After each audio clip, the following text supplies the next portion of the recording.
Good day, YouTube, and welcome to another episode of the Albino Rhino Beer Review. No, it's one of our hangouts here. Hey, I didn't show you this before we went live, so let me just move my dinner plate here. I bought something at a place yesterday. All right. There's a section in that store that's selling some cool stuff.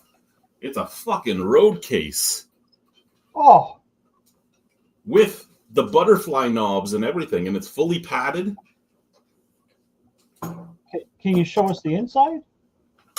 Sure, let's see if I can do the butterflies with one hand. Yeah. Oh, yeah. Yeah, they're in good condition. So, that one I didn't twist enough. That looks really cool. Oh. $25. Really? Yeah. Then they have one slightly bigger. Like, well, there are a lot of different ones because they're all assorted sizes and everything. And some of them are all metal. Some of them are the wood, like this one. Some of them have wheels. Yeah. But you can get like the wheeled monitor boxes that are normally like $500 for $130. Nice. That's impressive. I was in a warehouse and saw this on a skid and scanned it to see the price, and I was like, ooh, I need that. I need that in my life for that price. Yeah. Yeah. I do want to have a beer while we're waiting for people, but I don't know how long we'll be waiting. Oh, you have something. Wow. See, everything I have is like trolling beer. Right? Nah, not everything. A lot of it is, you know. Oh, you see, I got my Innis and gun at Walmart. Did you? Yeah. They sell that one at Walmart. Yeah. Wow. See, like when I couldn't find it last week when I went to a bunch of different places, I knew they usually had it, but they didn't. Yeah, that first picture I sent you, those were all Walmart beers. That's pretty good. Walmart has a good selection now from when I was last in Ontario. Yeah, they keep expanding. It tells you if they keep expanding it that they actually can make some money on it because, you know, there's companies that are closing all their doors saying they can't make money on beer. Yeah. I'm going to start my night off with a Jagerweiss. Should I grab my green can that says Beck's on it? Sure, because this one is from Germany. Oh, okay. Well, I might have a German beer here.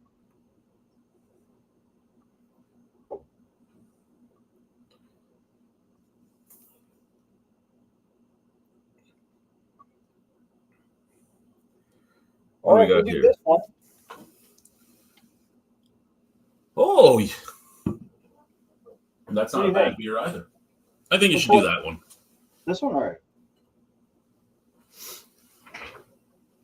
Mine is a hoppy wheat beer.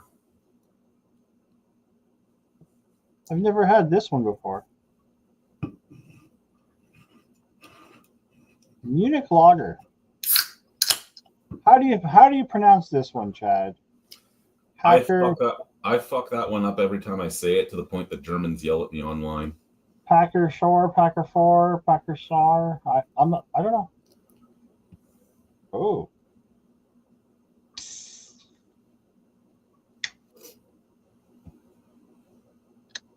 What size can is yours? 440 milliliters. Oh. She is like a direct import. Is it girthier? No, it maybe slightly, but like the head is still the same size. Yeah. Like this would be a. I guess it's just a little shorter then. Yeah, it's just it's a touch shorter because this is a craft beer from here, so it's like a couple millimeters bigger. Yeah. whereas this one's 500. Yes, the true pint cans that you get from Europe. So it's just a little, Not like our pint cans that are $4.73. Yeah. Oh. You know why I do $4.73? Because I still have beer left in this can.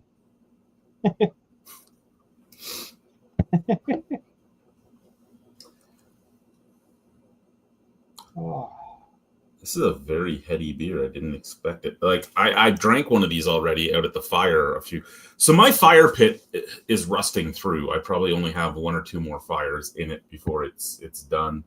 Hopefully the fire doesn't just fall out of the pit. But I'm a little sad because once my pit's dead, I'm not going to have any more fires this year because I'm not buying a new pit this year. But I mean, I do every year buy the like $50 fire pit. So I mean, I am buying the lower end fire pit, right? So I do. Yeah. Because I mean, you could buy a $200 fire pit, but when you have to put the fire out before you go to bed, you're destroying the fire pit anyway because you're putting water on it. So you might as well just buy the cheap one and replace it every year. My one last year, it's a flower pot right now. You should just try finding a clothes dryer and just pull the drum out of it. I have a clothes dryer. It's right over there. That you're not using? No, I'm using it, but I will be replacing it at some point. We have all the things we want to get done to the house written out, and then we're slowly doing each different project, right? Like I'm going to be siding the garage probably in the next couple weeks. Right before winter. What kind of siding? It's just going to be regular vinyl, like Yeah. It's the cheapest stuff. So did you look at aluminum, like aluminum roof? You just put that inside. My only problem with that is then I have to seal all four corners, basically, right? Well, three edges. Okay. Where with the vinyl, the J strips and all that are basically your ceiling on the sides. I get that. But yeah, I also don't want to go up very high. I'm only thinking about going like about 4 feet just to protect the bottom of the garage. Yeah. Because I mean, the whole garage is made out of OSB. Yeah. Which it never should have been made out of, but it was papered and then painted. So the top part is fine, but the bottom part keeps sucking up water. So this is my way of trying to help make it live. Yeah. Are you going to replace any of that lower wood, or? I'm probably just going to house wrap it and then go right over it. Okay. I could replace some of it if I really wanted to, but I don't know if I want to. Oh, there's a comment in YouTube. Somebody wants to join.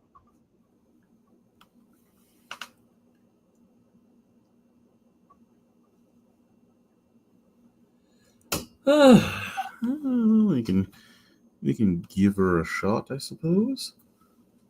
Yeah.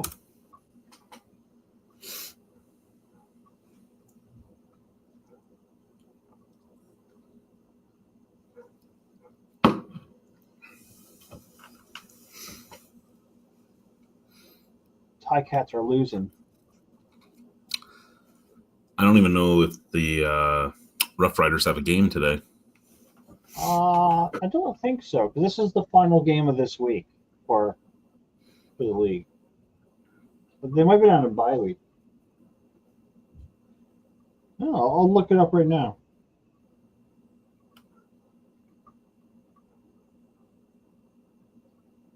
We're losing to Edmonton by 1 point right now. Scores. CFL.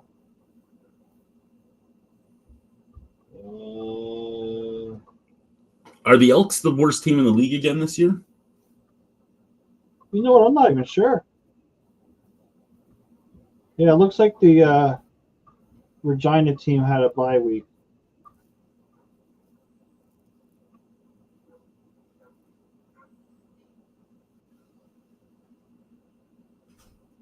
I'm just checking the. Good day there. Oh, hello. Hey, how are you? How goes it? Oh, it goes. I hear you. I admit I found you kind of random. Yeah, that's cool. Well, what do you got? What do you got tonight? I will. Yeah, just Googled honestly, beer and live on YouTube. Oh, that's sweet. Yeah, we're just shooting the shit, waiting for the other usual panel members to get here because we have some inside jokes we do every week, and we're waiting for one of the guys to get here so we can screw with them. Yeah, I hear you. I know I've heard your name before, Albino Rhino. I'm not sure where. Different beer reviews, people talking about you. I'm not familiar with your channel, but I know of you. Where in the world are you, sir? I'm in Phoenix, Arizona. nice. Okay. I've been out there once. I grew up in Fairbanks, Alaska. Oh, have not been there. Yeah, I haven't been since I was 18 years old. Haven't been back. It's a long time ago. Too cold for you up there? Yeah, I mean that was kind of it, you know. It was like, where can I go that's not Alaska, Arizona? Yeah, complete opposite, eh? Yeah. Well, I mean, you get used to the cold once you've been up in the north enough. Like when I left Nunavik and Nunavut, I could handle it down here easily enough, but I couldn't go back now. No, it is weird how quick your body adapts, because now if I go back to like 30 degrees, it seems bitterly cold. Whereas when I lived in Alaska, it was like negative 50 Fahrenheit, you know. So, and now I have 120 Fahrenheit here. So it's just, it happens honestly, like within a year, my body had changed to where it was like I was used to it. Oh wow. Yes, yeah, I'm originally from Ontario in Canada. I've been all over there. Then I worked all up in the Arctic for a long time in Nunavut and Nunavik, and then fly-in only reserves in the north. And now I'm in Saskatchewan, and Saskatchewan's this weird province because it's the one place in Canada where the temperature can range within 100 degrees throughout the year. Like you can be plus 50 to minus 50, and it's messed. Well, that was Alaska was crazy that people don't realize is it got to like negative 50 Fahrenheit and then into the 90s in the summer. So like that swing is outrageous, you know. I mean, we don't get anything. I mean, we get down to like maybe the 20s here in Phoenix, like a couple days a year, but that range is just nowhere close to that, you know. 140 degree swing is wild. Yeah, that sounds wild. It is actually, Fairbanks is technically a desert as well, though. Oh, because of lack of rain, right? Yeah. I got here. Yeah, what do you got? Let's see if I can get it to focus. Yeah. This is my trick to focus. Maybe. Maybe not. Gotta hide my face. Oh, there we go. Humble Axe from Fidens and Humble Sea Brewing. So Fidens out of New York and Humble Sea's out of San Diego, I think. Okay. It's a hazy IPA, but as you can see, not messing around. So what would you say is the most popular beer style in Arizona currently? I mean, IPAs. Although lagers are big here too. A lot of people like lagers. I mean, it makes sense, you know, like the number of local stouts are pretty minimal, which makes sense when you think about the climate, you know. There's like virtually no sours. Maybe some like some fruited stuff, whatever. But yeah, I would say IPAs and lagers are pretty much the vast majority. And there's some good local stuff for sure. You know, I mean, a lot of range. And there are people making good stouts, like good barrel-aged stuff that do some pretty crazy stuff, but it's usually pretty limited. Some of it's even like these memberships, you know, where you have to have like a, you know, at the beginning of the year, you buy into it and then you get the chance to buy the stuff. That's cool. I know a lot of, kind of like out of California, the brewery, is kind of one of the first people I think that I remember that started to do that.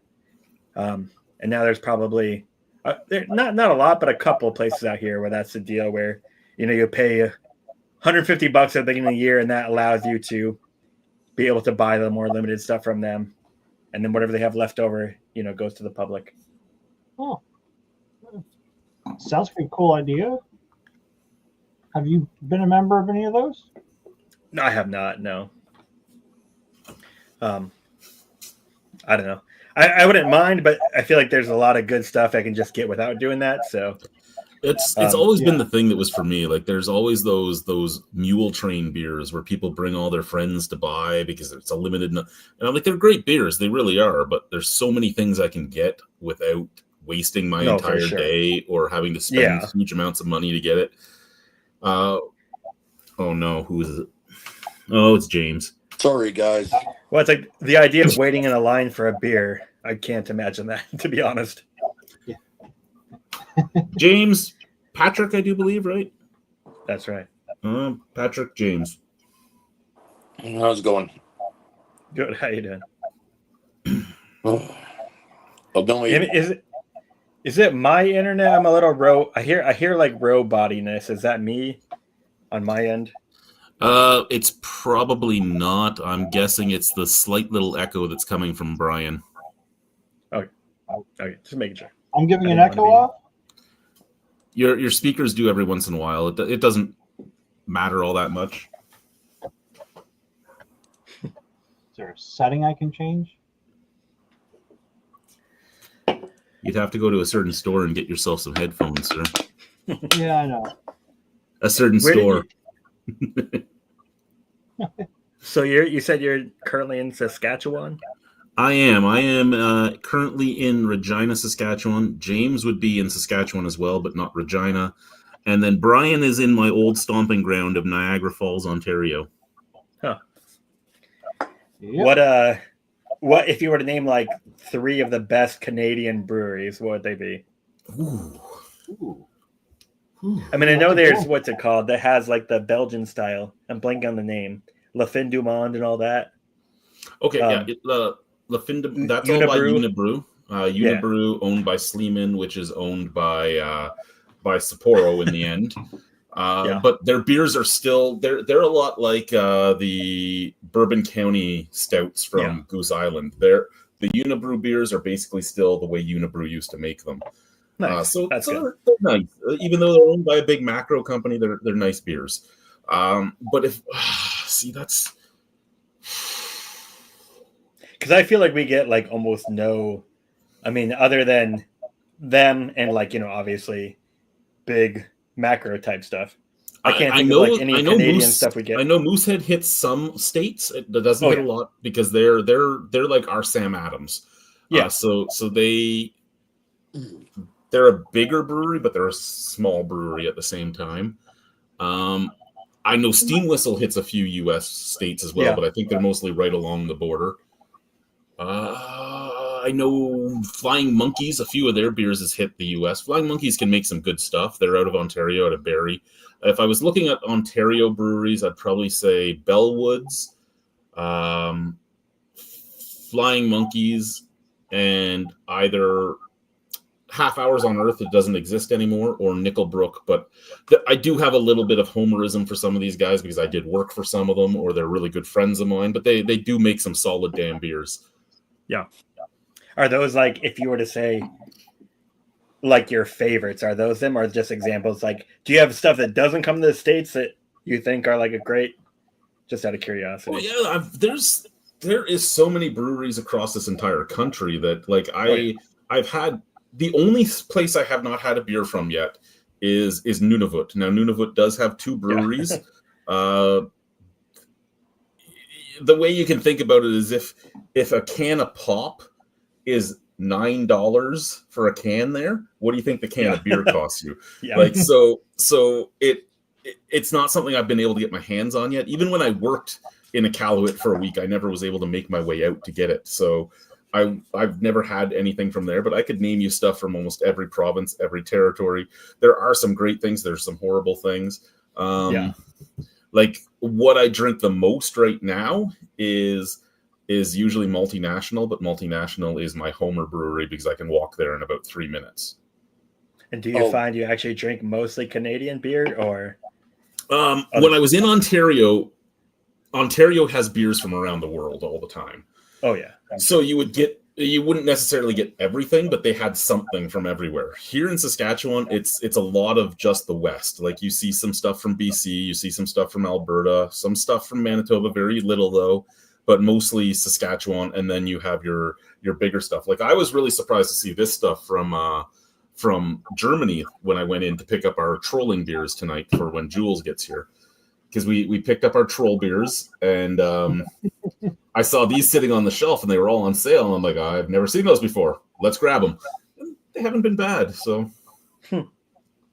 That's the best when you get something for a joke and it actually tastes good. Yeah. Yeah. Did you open one yet? no, I've been saving the troll beers for when Jules gets here. Okay. Yeah, you're talking about here's the problem with this brewery and some other ones locally. I don't know if you can see that, but the price on that. What's your price? $10. When I thought Saskatchewan prices were bad. That's $10 for a 1 16-ounce can. Is that the And again, normal? this one is 12.3%, like shipped all the way from New York. So I mean, whatever. But like honestly, many of the hazies, this other one I have here from that North Park, out of San Diego, is like $9. A lot of these 16-ounce cans are $9, or I would say $8.50 to $10 per can. See, so Saskatchewan, a lot of their stuff is sold in 4-packs. They force you to buy the 4-pack. Oh, really? And when they price their beer in Ontario, if you buy beer, this is the price, right? You're going to go up. You're going to pay your deposit on it too. So if it was a $4 beer, you're paying $4.10 on it. Mm-hmm. Here they put the price out, but that doesn't include provincial tax, liquor tax, or your deposit. So your price is a lot more, but you're buying 4-packs. So like this one from Germany was cheaper than buying beer from here in Saskatchewan. It's weird because this 4-pack was $15.99. The 4-packs of craft beer from here range from $16.99 to $20.99. Yeah. Plus all your taxes and everything else on top of it. Yeah, well, I mean, this is $10 plus tax too. So, I mean, that's like I bought 6 beers from these, about the same kind of stuff, and it was like $70 for a 6-pack. It's like, goddamn, that's brutal. It's good, but like I also like whiskey and bourbon, and you think like this 6-pack is like the price of a good bottle of bourbon. So that's a little. Now, I haven't had hard liquor in a very long time, but if you were to choose a whiskey, what would your whiskey of choice be? Oh man, I don't know. I really like rye whiskey. There's some good stuff that's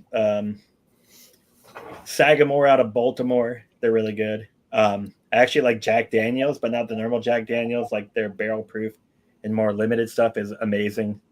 I don't know. We get lucky, obviously, in the U.S. There's a lot of good whiskey.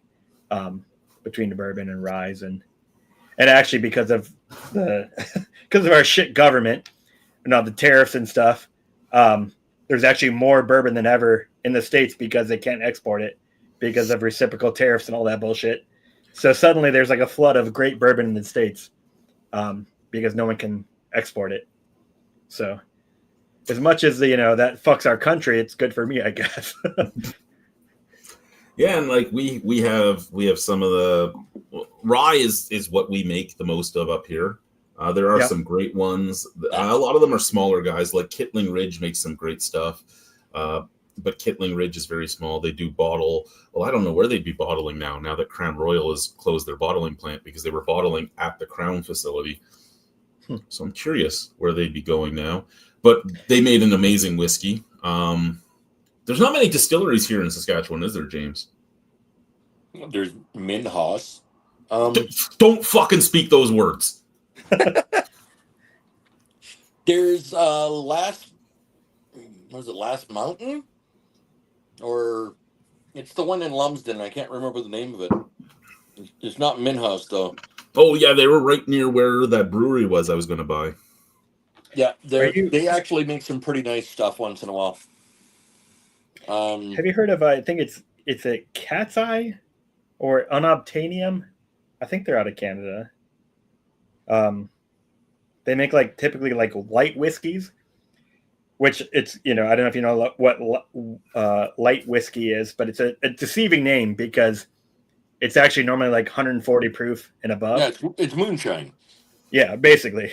Yeah, okay. Cat's Eye is out of Canada, and I think they make Unobtainium. It's a whole series, and a lot of it's like 15, 20-year barrels, crazy stuff like that.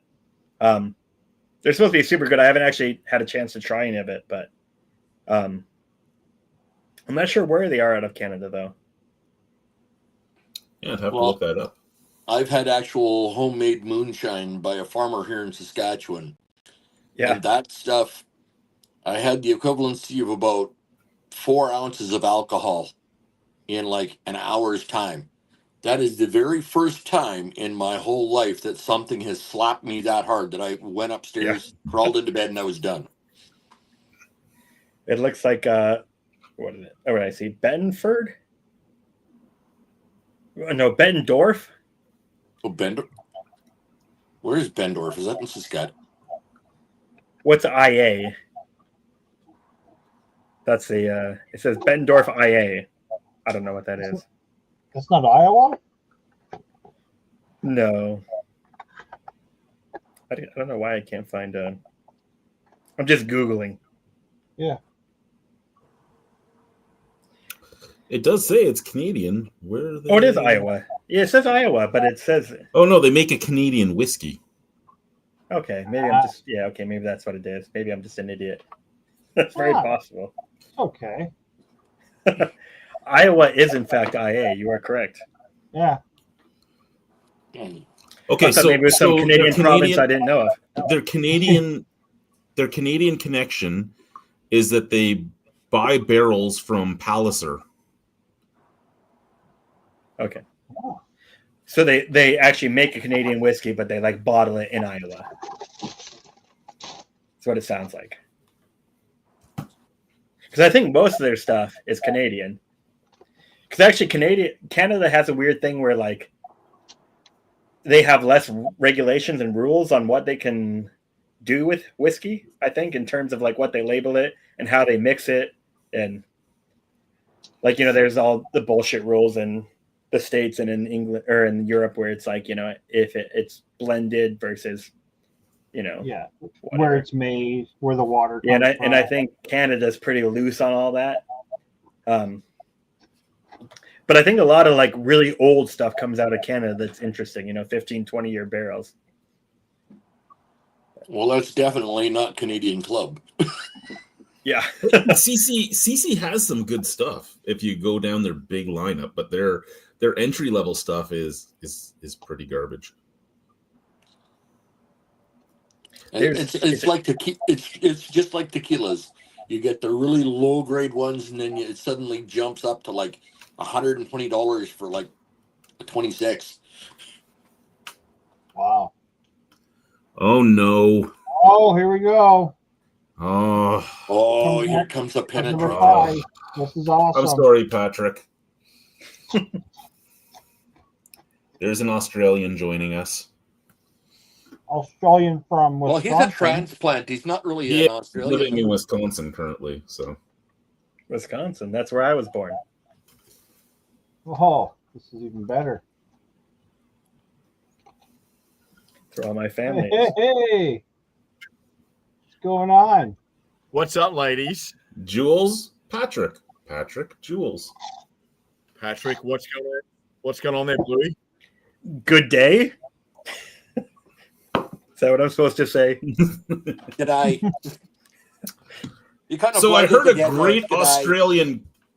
I heard a great Australian diss today, there, Jules. I want to know if you've ever heard this one before, because the guy said, "I wish my arm was shorter because I want to grab you."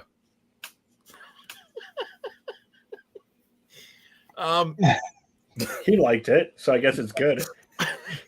Yeah, no, you're all good, Chad. Yeah, that works. Getting the thumbs up there. My white horse. Brian, James, what's going on? Blue Jays today? Say that again, Brian. I see you're supporting the Blue Jays today. Mate, the conundrum, if there's ever a Brewers v Blue Jays, yeah, it's that's going to be a tough. At heart, I got to give the Jays because lived in Toronto for 10 years. That was my first baseball team. I love that's gold, Chad. That is gold. That is me. What are you talking about?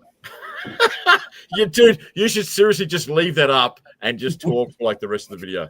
You know what's really funny is I can see as a commercial break when he's going to the bathroom, hearing dee dee dee dee dee dee while that's sitting there. Have that thing fill up. I still can't believe Corey found that in Saskatoon for me. I love it, Chad. And then he sent it. good. He sent it via stock truck. So Glenn walked into my warehouse. Said he started going, "Where's Chad? Is Chad working today? Where's Chad? Where is he? Where is he? Where is he?" They're like, "Well, get him here. Calm down." And he's like giggling. He has it in his coat, and he's there giggling. And I come around the corner. And he goes, "I got a present for you." And he pulls it out, and I'm like, "What the fuck? That's for idiots." What's the vial he's standing next to? It's a fucking rain gauge. Oh my! It's a fucking rain gauge lawn gnome that was painted to like this is actual natural. This wasn't somebody tried to make me. This was how they found it in the wild. What And it's a rain gauge. It serves a functional purpose, unlike you, Chad. True. Well, it doesn't have to measure rain. He could pour beer in there too, and drink it right from the gnome. Well, I mean, I've drank beer right out of a. Never mind. Well, that's actually a big saying we have back in Australia, which is it's drinking from the gnome. Yeah, that's. So what are you drinking, Jules? I'm pathetic. Not pathetic at all. It's just I'm going through a Pilsner stage. I like that little bitter at the end. I like that sort of crisp, clean. Lagers to me recently have been tasting very bready, which is sort of very kind of mouthy. And I like how a Pilsner just sort of gets rid of. What's your gnome drinking there, Chad? Hell. Which is what's the word above? It's Chimsek. It's from Germany. The Germans. The Germans. I just finished this. Oh, Munich Gold. It's one of my top 10 all-time best beers. 5.5% ABV, smooth, creamy. It's one of the top lagers out there. Love it. Love it. Right.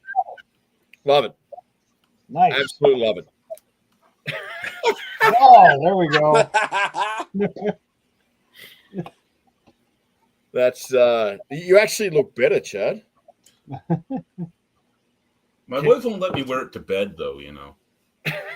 You should just put it on in the middle of the night so she wakes up to that.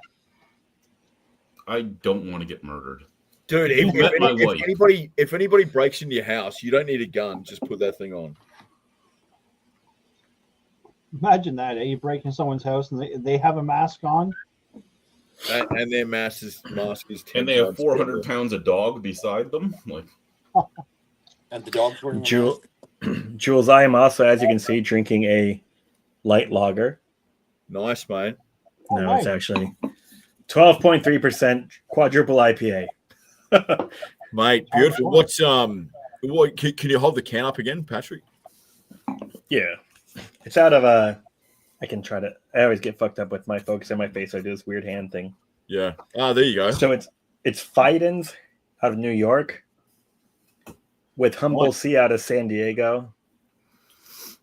What a great beer, mate. It looks I think Malty's bothered by the fact that that's higher ABV than the LCBO used to be allowed to sell for beer. yeah, how funny is that? Oh, I mean, 12.3 for an IPA is pretty absurd. But the awful thing about it is that other than the body, honestly, it tastes like maybe 8%. like that 12.3 is you don't taste any of the alcohol. It's wild. Yeah, a lot of those quads can be really like easy drinking. Yeah. There's a Canadian beer, La Fin de Monde, which is I think that's that could be 12, it could be 10, but that is just quaffable. That's just flying. I said used to, Multi, used to. But the laws have changed a few times, because it used to be you couldn't go above 11.5, and then it was you couldn't go above 11.5 naturally, but if you barrel aged and it seeped alcohol out, you were okay up to 15. And I know the laws changed again about 4 years ago. Is that across the board? You couldn't do any beers beyond that? Yeah, they had like Trafalgar Ales and Meads out of Oakville used to do their super duper beers, and they had like up to 20%, and then they got that got shut down. The AGCO told them they couldn't sell them anymore, so they would have bottles of it just on display. And then the laws changed a little bit to the point where they'd be allowed to have sold it again, but they didn't make it anymore. What's the reasoning behind? What's that? It's a light beer. Beer. Well, what's the reasoning behind capping an ABV in a beer, Chad? Miller time. I think it's morals. So that you don't get too drunk. You know, you can't. But that makes no sense, because you can walk into the LCBO and buy a bottle of 40% vodka. Sir, nobody ever said governments make sense. Misplaced morality. Sure they do. They make lots of sense. Dollars, cents, quarters, but it's all off your back. Amen to that, James. Jimmy boy. Timothy. What about like Eisbach? You ever had an Eisbach where they actually like freeze it and skim off and boost up the alcohol? Really? It's like a German style where they actually take the beer, freeze it, and then like skim off whatever's like, whatever freezes, and then they, bring it back up to temperature, and the alcohol is boosted way up. Yeah, we in Australia we have like imagining it's a similar sort of thing. We have I can't remember the name. They're sort of they're ice beers. They're ice filtered. Yeah. It's to remove the surplus water. It's basically it's like a it condenses the like it's like buying cordial. It's a condensed. And it doesn't typically get like crazy, but I think like 12, 13 is kind of normal. I'll be right back. All right, James. We'll see you right back, mate. I just googled Eisenbach, and it took me to it's actually a place, which is perfectly logical. Miller time, Jules. But I'm proud of you, Brian. Right. I love you, but you've wasted your money, champ. I did it for you. Well, now I feel guilty, but thank you, buddy. I love you. I feel guilty. Buddy. I've seen what he has in his fridge. He's done a lot for you this week. Eisbach is a strong freeze distilled German Bock beer with water removed. Yes, they remove it by freezing to concentrate the alcohol, sugars, and flavors of a Doppelbock base beer. I don't like Eisbach myself. I find them syrupy, and I mean it is because of the way they make it. It's very dark. It is very dark. You know what the best ice beer is? Any beer which is sitting in ice. Lakeport. No, Lakeport ice is the. What was Michael Ironside Labatt or Molson? I think it was Molson ice. Choice. Ooh, Fireball. Jesus. Straight up, or are you mixing it? Oh, I'm actually with Diet Pepsi. Right now, it's just acting as a painkiller. It's not doing anything else. He chose Diet Pepsi instead of Pepsi because he's watching his weight. He's fucking diabetic. Are you picking on me now? He's just. Well, when I say he's watching his weight, I mean he's watching it. He's just watching it get bigger. I don't have a booty. Everything falls off from the waist down. Oh, you two tell me when you're Patrick. I saw that bottle. What's that? Let's see. Oh, Sagamore 10-year rye whiskey. Jesus, nice. I can't drink that stuff. It makes me go weird. So what's a bottle of that go for? What the fuck is you weird? I actually get angry and pissed off. Which is So again, what are you talking? This on booze, this actually man, isn't on booze. this actually isn't too pricey. It's a little limited. Like they do a once a year release. Last year was a 9-year. This is a 10-year. I don't know if they're gonna do 11-year next year, but it's like Dolphin King Barrel. $80, That's not too bad. 80 US, so nothing crazy. No, but Nothing like really punches crazy. above. Like I have bottles of whiskey that are like 150, $200 that are nowhere near as good as this. My Like I said, favorite it's out of- whiskey when I was drinking. Was when I was drinking hard liquor. My favorite whiskey was probably Lagavulin 16 because I just loved the smokiness of that scotch. Yeah. See, I've never loved Scotch. It's a little too savory, like umami kind of. Like I can get I don't that. know. I can see that. Yeah. I like the more like brown sugar, like bourbon, rye whiskey, whatever kind of. I don't know. I mean, I like them, but I I hear find you. that rye is too sweet for my palate. Any rye that I've ever tried, and I've drank probably about 30 varieties. Yeah, I 100% agree, James. It's way too sweet for me, and if I drink too much of it, I don't throw up when I drink, but rye will make me puke. Interesting. So that's odd to me because like I think most people, I mean most, at least U.S. ryes are like a little more spicy, and like spicy and mint are the kind of things that most ryes are. I don't think of sweet. Like when I think sweet, I think more bourbon.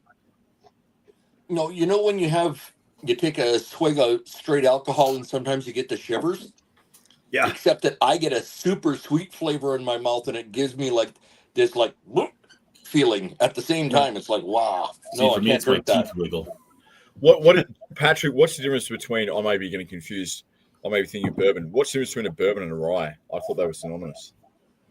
No, I mean bourbon. It has to be at least 51% corn in the Okay. mash bill, and then rye, I think has to be at least 51% rye, and most bourbons have rye in them. Like normally, a lot of times, like a bourbon will be 10-15% rye, Okay.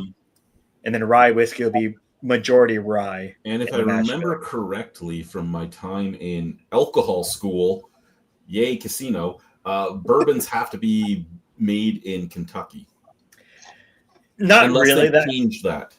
Yeah, they actually have. I mean, like there's some people that say that, but not in reality. It's like it used to be. It has to be like Kentucky, Bourbon County, was the thing people would say. But realistically, even like Jack Daniel's is a bourbon out of Tennessee. They just call it a Tennessee whiskey, but it is a bourbon. It's just they have 51% corn, and then it has to be. There's I can't remember now, but there's other rules and different stuff like bottled and bond has to be like 4 years and at least 4 years, and there's different rules based on different labelings. But bourbon, I think, is just 51%. No, that's what it is. It's 51% corn and in new charred oak barrels. It can't be like put in like wine barrels or something like that. It has to be So, new charred oak. Malty, you can go fuck yourself because I can't get pumpkin beers in this province. This province doesn't. But then I went to a pumpkin patch today that had no pumpkin, so maybe that's why I can't get pumpkin beers. Magic Man, you need to get yourself a camera or a microphone and join us at some point. The other two, you guys tell me when you're ready to give Jules his present. But until then, I'm drinking my mooseberry beer. Yeah, that, Your that, moose has berries. that sounds terrible again. And why we do this? So Patrick, I can't wrap my head around. So whiskey is a European term for which describes Scotch, which comes from Scotland, and Irish whiskey. Is a bourbon and rye, are they whiskeys? Yes. Yeah, and it's like that's all whiskey, WISKY versus WISKYEY is like most, I think, European are EY, but bourbon is whiskey, rye is whiskey. It's just a matter of like the details. And then like Scotch whiskey has something. I mean, they have a lot of rules, I think, with Scotch. Versus like is Scotch are they a Scotch and Irish whiskey? Are they corn based as well? I believe so, yes. But it's like, and you'll have like single malt means that they only have like the single malt and then blended and different stuff. And there's all kinds of. What is a malt? Is that a crop? Like a So it'd be like it's either like corn, wheat, rye. I think there's another one that I'm blanking on for some reason. Barley. Yeah, and that's like a lot of barley. So it'd be like a combination of those. Most like bourbons are like majority corn plus a little bit of rye and maybe a little bit of wheat, and then wheated whiskey. I'm trying to think like Maker's Mark. That's a wheated whiskey, where that's like a big percentage of it is wheat versus corn and rye in the malt. I'm trying to think of some other famous wheated whiskeys. I mean, like Weller's out of Buffalo Trace. There's a lot of them, a lot of wheat whiskeys, and then there's some that are like 99% corn or just straight up corn whiskeys that are just corn, but most are a combination. Yeah, so it says that so Scotland is a distilled spirit made primarily from malted barley, water, and yeast. So it doesn't actually contain corn. Okay. The process involves malting the barley to convert starches to sugars, mashing the sugars into a liquid called wort, fermenting the wort with yeast into a low-strength alcohol, wash, and then double distilling the wash in copper stills. The spirit is then aged for at least 3 years in oak cask before it can be called Scotch whiskey. That's so American whiskey is heavily corn orientated, whereas European whiskey, no corn. I mean, obviously, and there are American whiskeys that are mostly barley too, and they tend to be a little more funky, a little less sweet. And there are breweries or distilleries that's primarily what they do is like American whiskeys. And like I said, there's bullshit. People argue about stuff. Like I said, people say like Tennessee whiskey for like Jack Daniels and some other stuff, but it is just bourbon, but then they do a charcoal filtration. That's like the Tennessee process or something they call it. So like they filter it through charcoal, and that supposedly makes it a little smoother. But it's bourbon. And that's just like a Tennessee thing where they do that. So what is your flavor profile like? What do you like? I mean, I like bourbon and rye whiskey for the most part. Yeah. I do like a little bit of Scotch. What is it about European whiskeys that you not dislike, but you prefer American to? Is it just because a little bit? It's just I have so much access to American stuff. So sure. And like price wise, I mean, I can like I said, this is a, the one I'm drinking now is a 10-year rye whiskey out of Baltimore, Maryland. $75 for a 10-year-old. That's like one of the best ryes. You have multiple Lucha Libre masks? Oh, I do. What goes on in your bedroom, Chad? I'm actually don't answer that question, please. Then why did you ask it if you didn't want to know? Yeah, it was rhetorical, James. And then I just put up the cargo hitches. You just put up the what? Oh, are you kidding me? It's none of my business, and good Lord, now my mind's working and I don't want it to. Are you at work, Malty?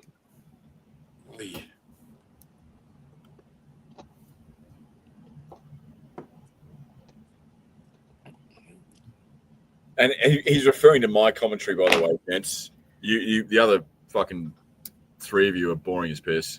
Is what he's really trying to say. In the CFL game. There's actually 4 others right now. Yeah, well, Patrick's new. I know that Australians can't count very well, but yeah. I can do up to 20. Chad, right? they can up to fingers and toes. They can count properly, but only kangaroos. Kangaroos. Do you know James, back in Australia, we actually have them. Oh, yes. Brewers take the lead. Top of the 10th. We actually have kangaroos as pets because the reason being because they've got pouches. And we train them to fetch things like our slippers and the morning paper. So you go and get the paper. Go and get the paper, and you have to make it like a paper sign. Can you train them to bring you a beer? It'll look at you, and they're all non-alc. They all it's a union thing. Apparently they're unionized. They don't do alcohol. You got to pay them extra. And you can get a workout boxing them, right?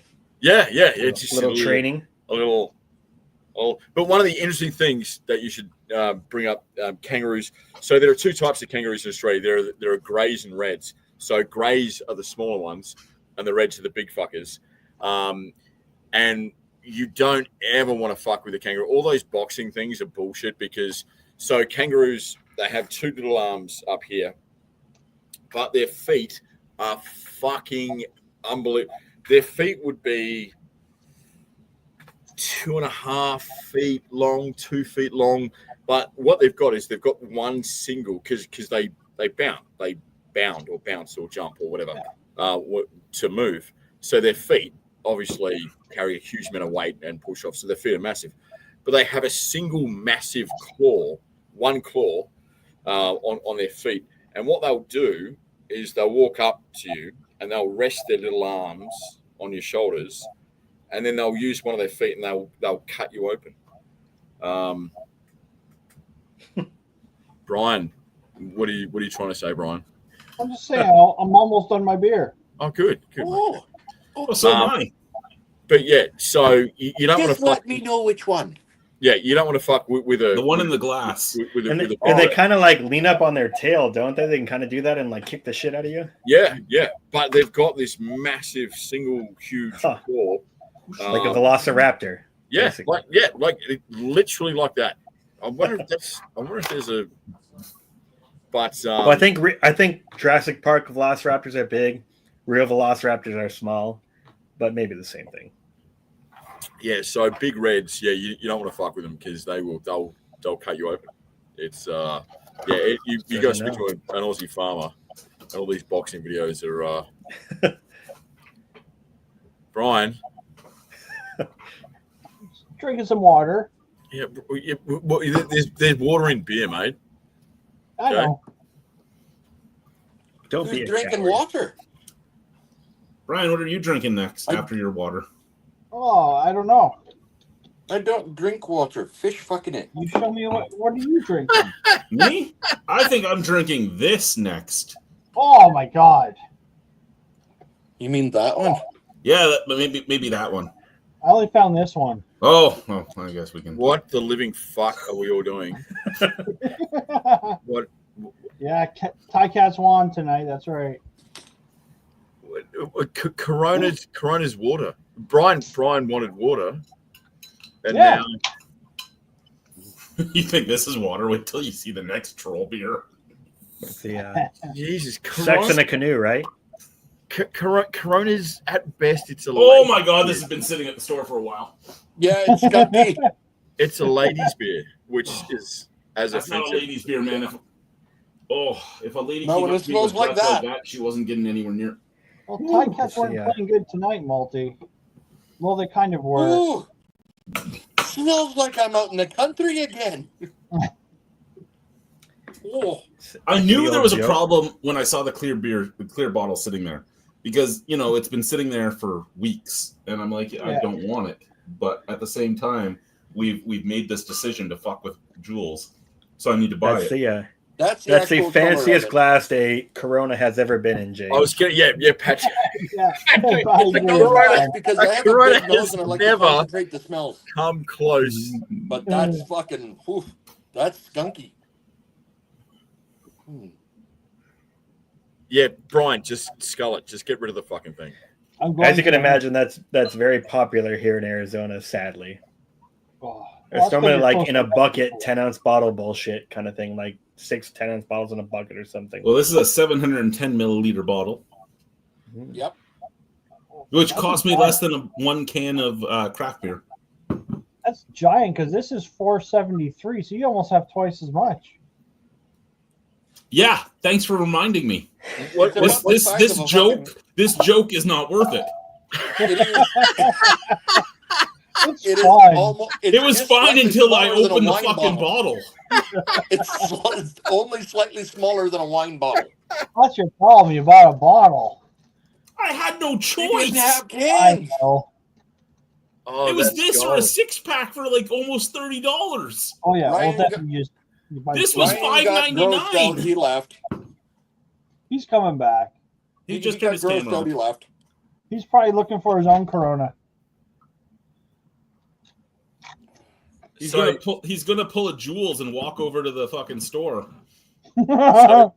So the joke on Jules Okay. is now the joke on Chad. Yeah, I am not fucking drinking out of that nose glass with this shit, man. Whew. Fucking concentrates the skunk's asshole. All right, so Chad, here's a beer question for you. What is it that makes Mexican or cervezas, whatever you want to call them, how are they different? Because they are different. But what are they made differently? Is it different ingredients? Is it a different process? Like It's just made to be a lighter mouthfeel and a lighter body, and I mean that's it.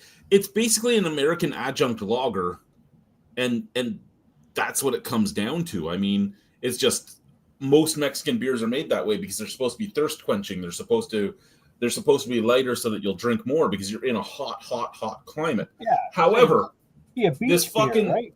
the fact that they all like to use clear bottles pisses me off. Soul uses clear bottles. Papaca uses clear bottles. yeah, Motherfuckers use clear bottles. Cristal from Cuba's in clear bottles. Like a lot of Latin beers are in clear bottles, and Yeah. it is a scientific fact that clear and green do not work. But everybody wants to use clear and green because they look so pretty. yeah. Which and that's it, mate. Is it looks people buy out of visual impression that they don't buy out of like it's in a clear bottle and therefore it's And I mean, the reason you use the lime to hide the skunk, because you don't usually see them hand you a can with a lime in it. They hand you a bottle with a lime in it. Yeah, I remember the only time I've ever been in Mexico, my wife and I flew to Cabo San Lucas. We walk out of the airport, and it's 8,000 degrees, and there's like a little bar there, and we've walked up, because you want a beer because it's hot. You've just got off a 6-hour plane flight, blah blah blah, and the bartender goes, what can I get you? I said, oh, 2 Coronas or two cervezas, or whatever. He brought us 2 cervezas, and I said, yeah, well, taxis over there are our whatever the fuck. Can we just get the check? Was $38 for 2 cervezas outside the airport. And I just went, yeah. So I'm gonna hit you with this here, Malty. You are 100% correct. So every brewery will have a sight light, a sight glass as they're canning, and the sight glass is just a regular light that shines through the glass so they can see whether or not their beer is cloudy or what it is. Corona, when they started canning, that sight glass was hit with UV light instead of a regular light, so that it would skunk a little bit. Now, why would they want to skunk it? Because everybody was so used to the skunky flavor. Okay, Just so like Heineken did the same type of thing. Because Heineken has that skunk flavor because of the green glass. And that's why, if I was to drink a Heineken, I would always buy the Bubbas of Heineken because the Bubbas didn't get UV hit at all. So they came out as a clean, crisp Euro lager. They had a little bit of a sulfuric taste because of the hard water over there, but that was the majority of what you hit. The canned Heineken would go through a sight glass of UV light again, so it was getting that slight skunk. But it wasn't as bad as the green bottles, because the green bottles hit you with a lot of skunk. And oh my god. I find this is skunkier than Heineken. Well, yeah, because you absolutely do not filter any UV light with clear glass. So when I taught at Niagara College, we did this as an experiment because they all argued with me that I was on crack because I explained to them the science of what was happening. So what we did was we bought cases of beer. We bought cases of clear glass blue glass being Cronenberg 1664, green glass, and brown glass, and we put them in the windows. And every 2 minutes, you'd open a bottle of each and wait till you got your skunkiness. Well, this skunked after 2 minutes. Like, you opened your control as you pulled them out of the case. No skunk, yay! 2 minutes, this guy skunked. This guy skunks right away. The other ones, one of them got half an hour. One of them ended up getting, because, again, we'd open them every few minutes. One of them ended up getting to 45 minutes, that being the blue glass. And then the brown glass never skunked the entire time. We went through the entire 2-4. And then the students actually stopped fucking telling me that I was wrong. Like, I grade your motherfucking papers, bitches. Well, there's no other explanation as to, if you looked at an apothecary 100 years ago, all the bottles, no matter what the fuck it was, were the brown glass, dark brown glass bottles for any chemicals. Because UV, they knew back then that it would fuck what they were using.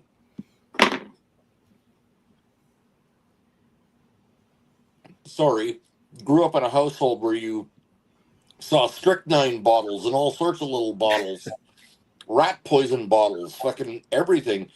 They were all dark brown glass.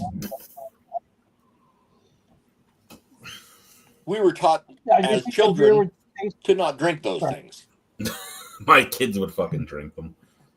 Well, yeah, they look like mini beer bottles, and well. So should we have had a lime with our beer?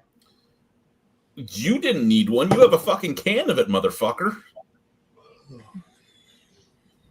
I didn't know I was supposed to get a bottle. Corona. The ass from the glass. The ass from the glass? Is that what I just heard? Yep. It smells like ass. James, And then I've you- eaten ass and in then my you life. put your It lips on tastes the better than asshole. this. What's that? I said I've eaten ass in my life. It tastes better than this. Did you guys gotta get your eat beer? ass. I In can St. actually Paul? agree with you on that one. I'm so glad nobody from work watches this shit. Who I doesn't don't like care to if eat they ass? do. If they Let's do get real. that, it's only going to make me laugh harder you because got they'll that, go, Walter. oh, I gotta join you a little bit here, maybe somewhat close. Oh, my camera Oh, Pilsner, German style. 1 second here, sir. Let me. cut out. Hold on, he's gonna make a big screen. let him go might, big I screen might. so he can see it. Pedal hat. No, it doesn't let me. What the fuck am I doing here? Where? Oh, come on, Chad. 1 Push the second wrong here. button. It's because I've been playing. I've been playing with settings, so I haven't been able to do it. again. We know James ran to the store just now to get a Corona. You mean Jules? Yeah, Jules. Sorry, fuck. Oh, that That's looks a neat interesting. looking can. I like that. Yeah, can. I actually like the Scottish Lion. It's a local brewery, and also I appreciate this back here. They have like temperature, glass style, different bullshit. Oh, Nice. gives you a I guide like on how that to drink it glass. best. Does that say to Yeah. store it upside down? Oh shit. I hate you so much, Malty. No, that's like this like craft beery logo. I don't know Okay. why their logo has the bottle upside down, but it's like a local craft kind of group or something. Okay. Well, because there is some beers that we have to keep upside down, right, Chad? Like those sours. Or at least like lay them down like wine, right? Like Yeah. Belgian sours and stuff. They say like This Cantillon and that is- kind of shit. I'm not going to drink this again. This is like a. No, I'm not. I'm not buying. Even if we want to fuck with him ever again, I'm not buying another one. Yeah. No. It's- Fuck it's with not- it with Heineken next time. If I say, "Hey, let's buy a Corona, fuck with Jules," you guys remind me about this. No, we'll just be like, we gotta do Heineken next. Come on. Oh, that'll be easy to remind you, Chad. We both ate ass. Yeah. It was better. That's all I'll have to say. What's the next one we're gonna do on them? Since Which he's ones not do you here. have again? Let me look at your pictures. Because He's I know at the that- store right now. He's buying Labatt Blue. He's probably out there doing that. You're right. Isn't it kind of depressing that like there's millions of people that's their beer of choice? Well, again, Yeah. if you get it out of a can, it's not that bad. It's once it skunks. Like, why? Yeah. It's like, no. I know that James doesn't have the Radler you have, but let's do the Radler next. Okay. We got the D or the other one. You have the Schoflerhofer. He has the Stiegel. Okay. I have both. Is that See, I'm a and jerk. I asked the guy at the store because I'm kind of a virgin at this, but I turned around and I asked the guy, and he goes, "Oh, well, that's one beer." And I went to the store you went to. They were actually like side by side on the shelf. Oh yeah. I asked, and he looked at me like I was an idiot. So Actually, so here you are, James. So the ones you got were these two. Yeah. These two were side by side, close, at least close enough to it. And then this one was the shelf. hold on. You got an observer.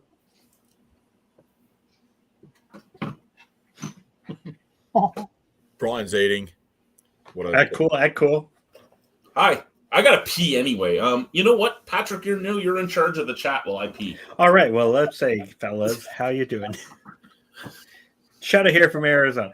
I will say, Jules, you asked about the like bourbon versus Scotch kind of thing. Patrick talks to me. Yes. Again, this is like they wouldn't call it bourbon, but it is bourbon. But this is another example. Let's see if I can get my camera to. Oh, I guess you can't. Jack Can't cut Daniels. to it. So this is a Jack Daniel's single barrel proof. And this is a like 375 bottle, a little guy. Yeah. But single barrel, which is cool because obviously every bottle is going to be different. I mean, batch to batch, barrel to barrel.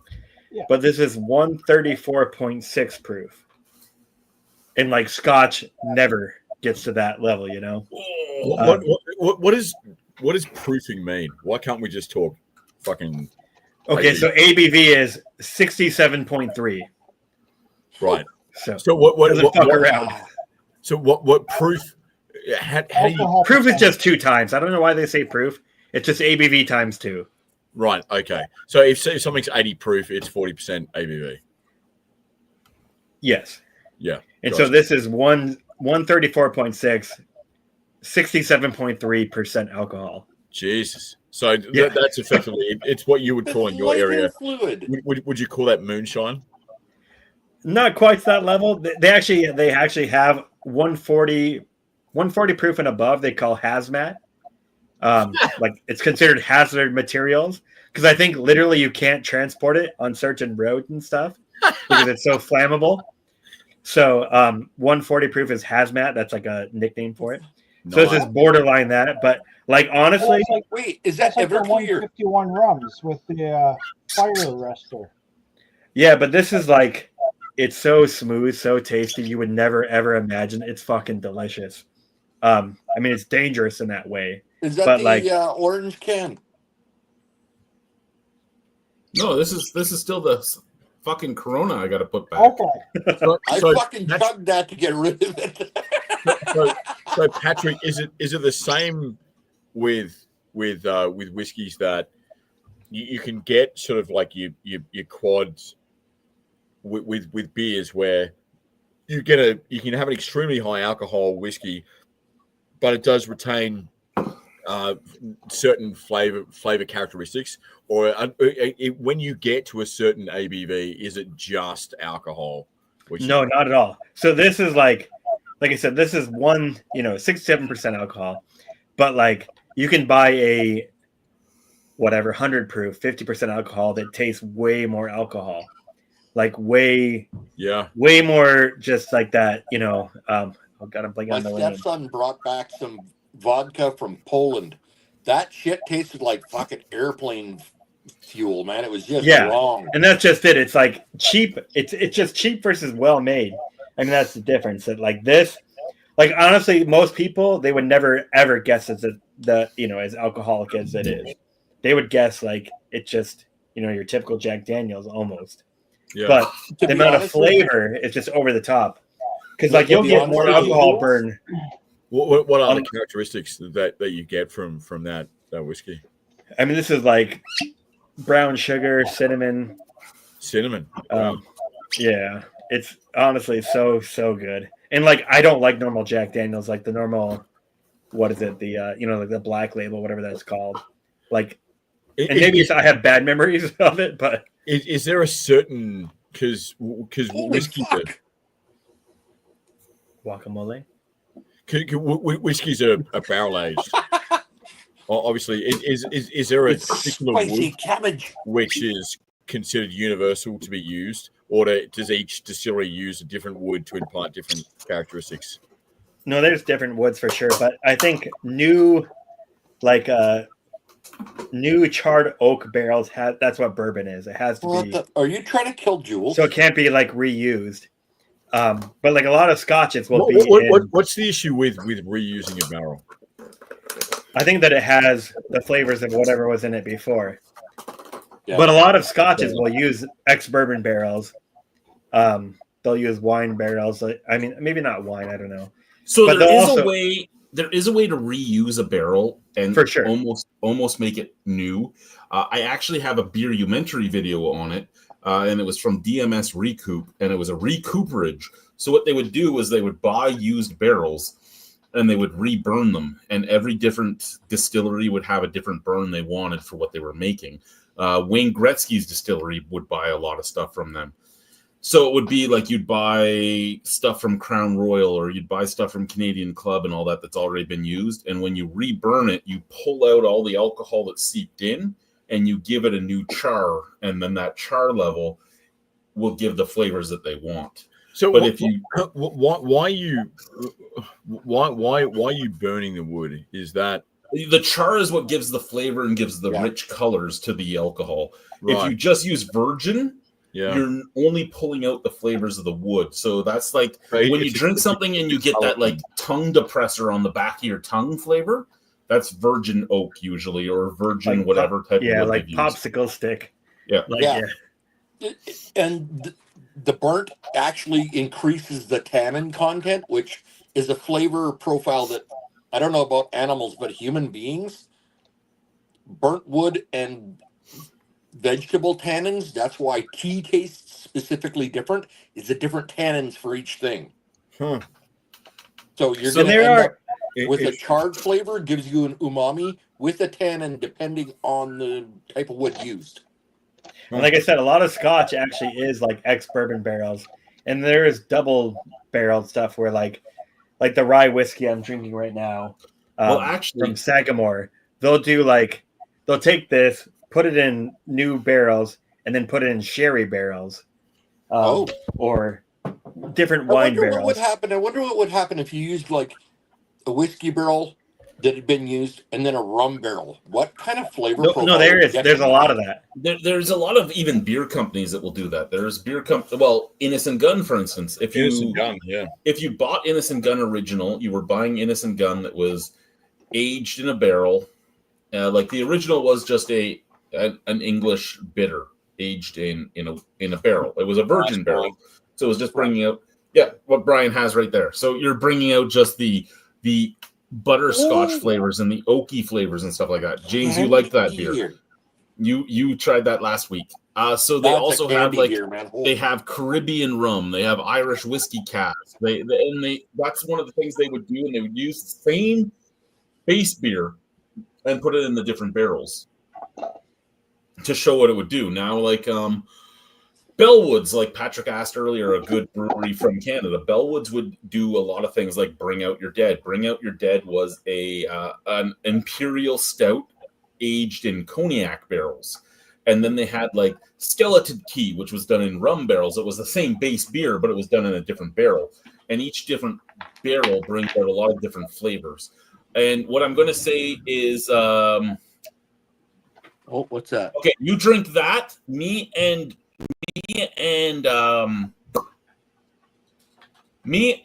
the good old James will do the one that starts with a D. And then me and Brian will do the one that he got. And then me and James will do the orange can. Okay, hold on. I gotta go. I got the wrong can. Which, do you have the orange can? We can just do the orange can if you have that. I got the orange can, but Okay, let's do the orange can first. All right. Are you done with your Corona? Oh yeah, I fucking finished that. I have Schofferhofer grapefruit Radler for you there, Jules. And so do I. What? It's a pretty colored can. What? I'll give you this, Jules. Regardless of what you say about this is going to be 100 times better than what I just put in my gullet. Oh my god, that's I'm so actually good. not. I'm not Holy fuck. 1,000% upset at that beer because I've had that beer, and it is on a hot summer's day after you've been for a cycle or a jog or whatever. Oh, That's look at the head on that. Hello, my love. that's what she said, Jones. Hey, And that's James. fucking Whoa. orange. So what I was showing you Yeah, was that's kind the of neat. I like that can. D.I. Brian. D.I. Brian. Oh my god, that smells good. I love grapefruit. that one I did not tell him to buy. Just so In you the know. history of gay beers, Brian has bought the gayest beer. Are So we sure? There's Oh, no even the rainbows on it. fucking foam tastes good, man. well, you did find that you liked Radlers the last time you tried one. Yeah, but I love fucking grapefruit. There's a problem. Can we I imagine will if eat this grapefruit comes like out I as a fucking eat rainbow? oranges. Yeah, James, I'm exactly the same, mate. I fucking love grapefruit. Tart. I love tart. So what I was going to say to you there, Jules, I love is tarts too, what I but was my what I was wife's not showing one, food-wise unfortunately. there is my lunch for next week, and my lunch is paneer sog and jasmine rice. Fuck you, Chad. Have I said that Since enough Patrick's tonight? back, this is what I'm drinking. Let me find it. There we go. Hell yeah, brother. Oh, Never Brian. had this America. And James and I both have Schofferhofer Radler.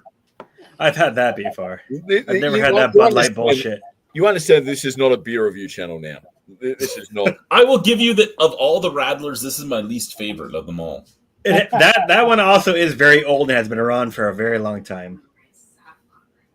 Saffron problem rice, sorry, is- yes, saffron rice. What's Where's your the Bud- beef, Chad? My Pardon? problem is that I like grapefruit, so this is going to be a really hard thing for me not to like. What is this Bud Light thing? I'm going to guess about 4.2. For ours or for Brian's? Yours. What- Brian What's it called? 2.1. I've never seen that before. Mine? Yeah. Brian, Yeah, can you the stop Bud Light, all that? Brian. It's fucking Yeah, terrible. strawberry lemonade. Oh, I saw it at Walmart today. Thought I'd grab it for shits and giggles. So, Jules, the reason I suggested we get this is because it's 2.4% alcohol. And I know What? how you feel about that. Oh my! You understand that 2.4. we're not drinking beer. This is not a beer channel. This is a flavored water channel. We're now There you go. we're Flavored now water. we're now a Next lady. one. This Like- says right on it that it's a Hefeweizen beer. Yeah, no, it's a lady. I'm gonna say Sunday this. afternoon brunch beer. This tastes better than the dick wash I just had. Yeah, well, anything that tastes better than the dick wash which you just had. What do you Fucking got going on, Corona. Patrick? I'll balance that out by my Yeah. Holy Sagamore fuck. Rise, baby. And I Yeah, thought $300 I was an worth of alcoholic. Ryers. The Brian, strawberry lemonade, yeah. Yeah, Yeah. I wasn't a fan Yeah, of the that's what strawberry. this is. We got a 7-year, a 9-year, a 10-year, and we have the reason I actually brought these out is I was saying like, so this is the sherry finish. Oh, okay. Wow. So basically, they make the rye whiskey, do the new oak barrels, and then age it additionally in sherry barrels. And it's so fucking good. Which means you're paying a good deal for that because you are doing 2 angel shares. That's right. And none of these are particularly high ABV. What I think are they're you like doing over there? 100-ish. Yeah, but you don't need high ABV. Are you about to if take your have good pants off? Flavor. Just so you know, this is not good, in my opinion. No, I, really, Bud I Light, fully no way. agree with you that Really? that's not good. really, it's Yeah. not good. Really. Do they They're- still they're- make the? I'm sure the entire panel and my wife would agree with you that that's not good. Hey, can you ask her for us? She do you remember trying the Bud Light Lime strawberry lemonade? They used to have the Lime-A-Ritas, right? That was like a whole thing. The Ritas, they had a whole series. Do they still have those? I don't. I know that haven't you can seen still get one. the chiladas. I don't know if you Brian, can get the stop holding it Aritas. up. Nobody wants to see it. You want to see it, Jules? Something This will be else the that this I will be the absolutely thumbnail on love. YouTube. Oh, black roast? Is that like a coffee flavored? Oh fuck! It's amazing, man. It's Kahlua without the fucking Kahlua. It's Kahlua That's without right. the Kahlua. It's like that. it's rum that's coffee flavored. It's freaking amazing. It smells like chocolate coffee. You know, the See, only tequila I could ever drink was the Patron Cafe. See, I And don't see, like. that's the one that's coffee. $120. Is that what it is here? You Woo! fucking go a little bottle this big of Patron is $5.99. You look at the fucking 26s, they're almost $119 here. They're less than that in Ontario, but then I mean, Ontario is closer to the ocean that it would be shipped over. And Yeah. how much do you fucking make more in Ontario than you do as minimum wage here? Not all that much now. Like you do make more, but not hugely different. That's the You reason get why a what? lot of people in Ontario have to have 3 jobs. You still do. I like this. I never got a call for the job you applied to. I would have given you a glowing review. I never got an interview. What do you know what the current exchange rate is, US to Canadian? Oh about shit! 80 cents US to 20 cents Canadian. No, it's more. I don't than think that's that. right. The US dollar is taking because our country is shit. It's Oh. so for $1, it's 1.38 38 or Canadian. 40. It's around there. All right, not to talk politics, but your politician at least has guts, where our politician's a thief. Amen to that. Or if you want to look at the other way around, for $1, So 73 cents is the answer to the question you 73. asked. Yeah. Okay. So it's 73 or 1.38. So if you've got $1, you get $1.38 Canadian. If you've got 1 Canadian, you get a 73 US cents. And how is that like compared to like 2 years ago? About the same? It's pretty consistent. It fluctuates in between like a 75 to 65 cent range. Okay. It rarely moves beyond that. It has obviously, but if you're talking generalities, it's a 65 to 75 range. I remember I went I to like Prague this. years ago, and it was awesome. The amount of like you'd have like a meal with like a full meal, 2 or 3 beers, and it'd be like $6. It was beautiful. My wife and I were in Prague about 2 years ago. We did a little triangle. We flew into Vienna. Stunning. So she wanted to do a Christmas markets tour. So we went in December 2 years ago. Flew into Vienna, Chicago. There's a flight which leaves at 4 p.m. Air Austria. Lands at 8 a.m. in Vienna. Perfect. Did about 4 nights in Vienna. Vienna has something like 63 Christmas markets. So the way the city's organized is most of it is to Old Town, and most little streets come into like a little sort of a little square, which is every square has its own Christmas market. Every Christmas market has its own little jug which you drink out of, which is fantastic. We then got the train to Salzburg. Salzburg in Christmas is the prettiest place in the universe. I highly recommend you put that on your. It's basically mountains, a river, and a little old town, and then there's a fortress which overlooks the old town. Stunning. And then we got the train to Prague. Prague was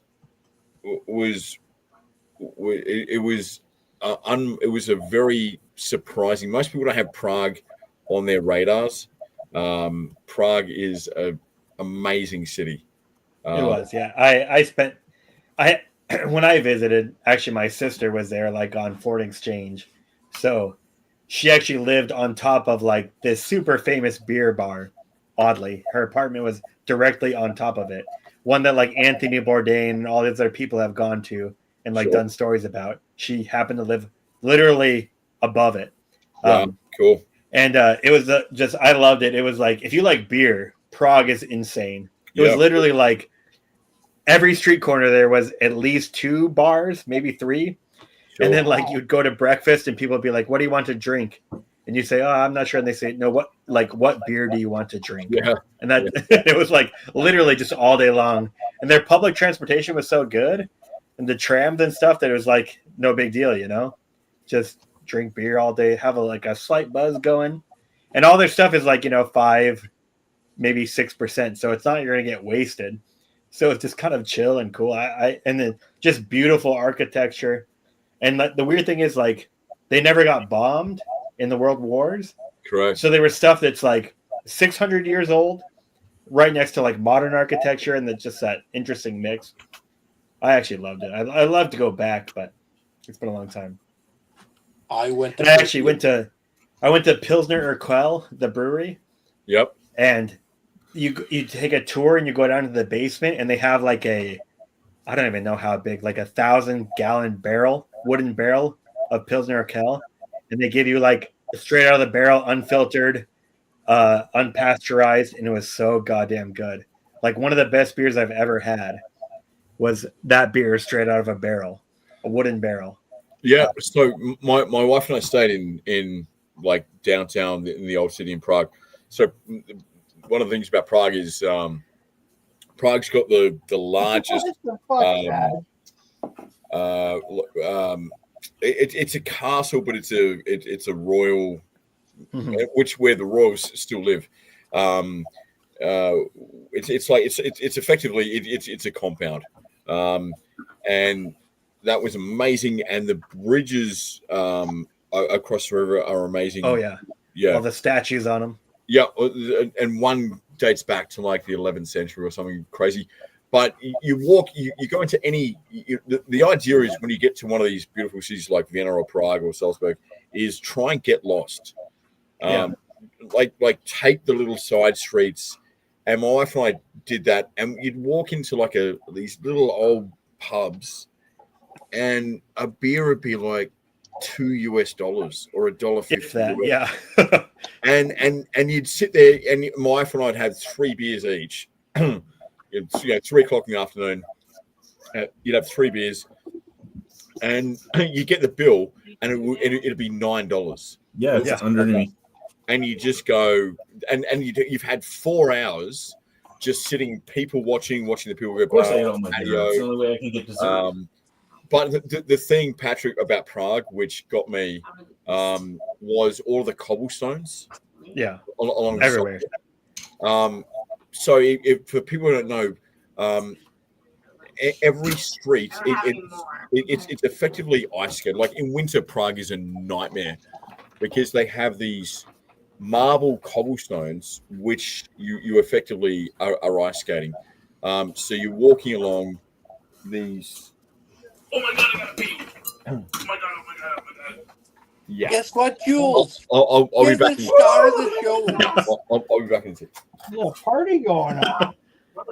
What the fuck? What's going on? Jules, you can't go to the bathroom at the same time. I like how you full screened him right as that happened. Fuck. Now we have no host. At least the gnome was entertaining. You can see him in the corner there.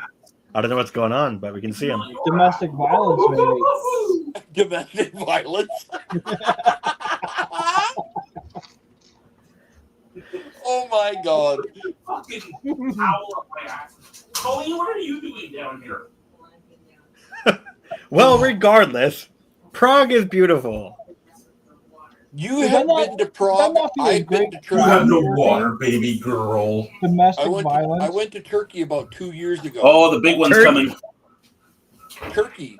Believe it or not, they sell hard alcohol. It's expensive because they don't really But you do want it notice. in a Muslim country. But the architecture that you see and Oh, I'm the sure. stuff that you see is amazing to here, buddy. see something that's 2,000 years old. Well, it's just it. The U.S. is like the oldest shit is what 200 years. Yeah. So like Oh, you get over there and like where I live in Phoenix, it's like like 75 years is like holy shit, that's old. Girl. Yeah. There's my baby. Oh my Why is your goodness. head? I fucking brushed you out today. What the fuck did you do? She liked the way she was, Chad. You're a good girl.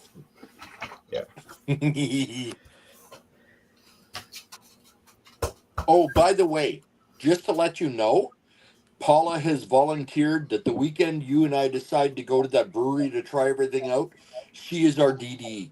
Oh no, she doesn't know what that is going to entail. Hey, what That's weekend fine. is this? My wife knows exactly how I am, and she's overheard us talking online. She's not worried.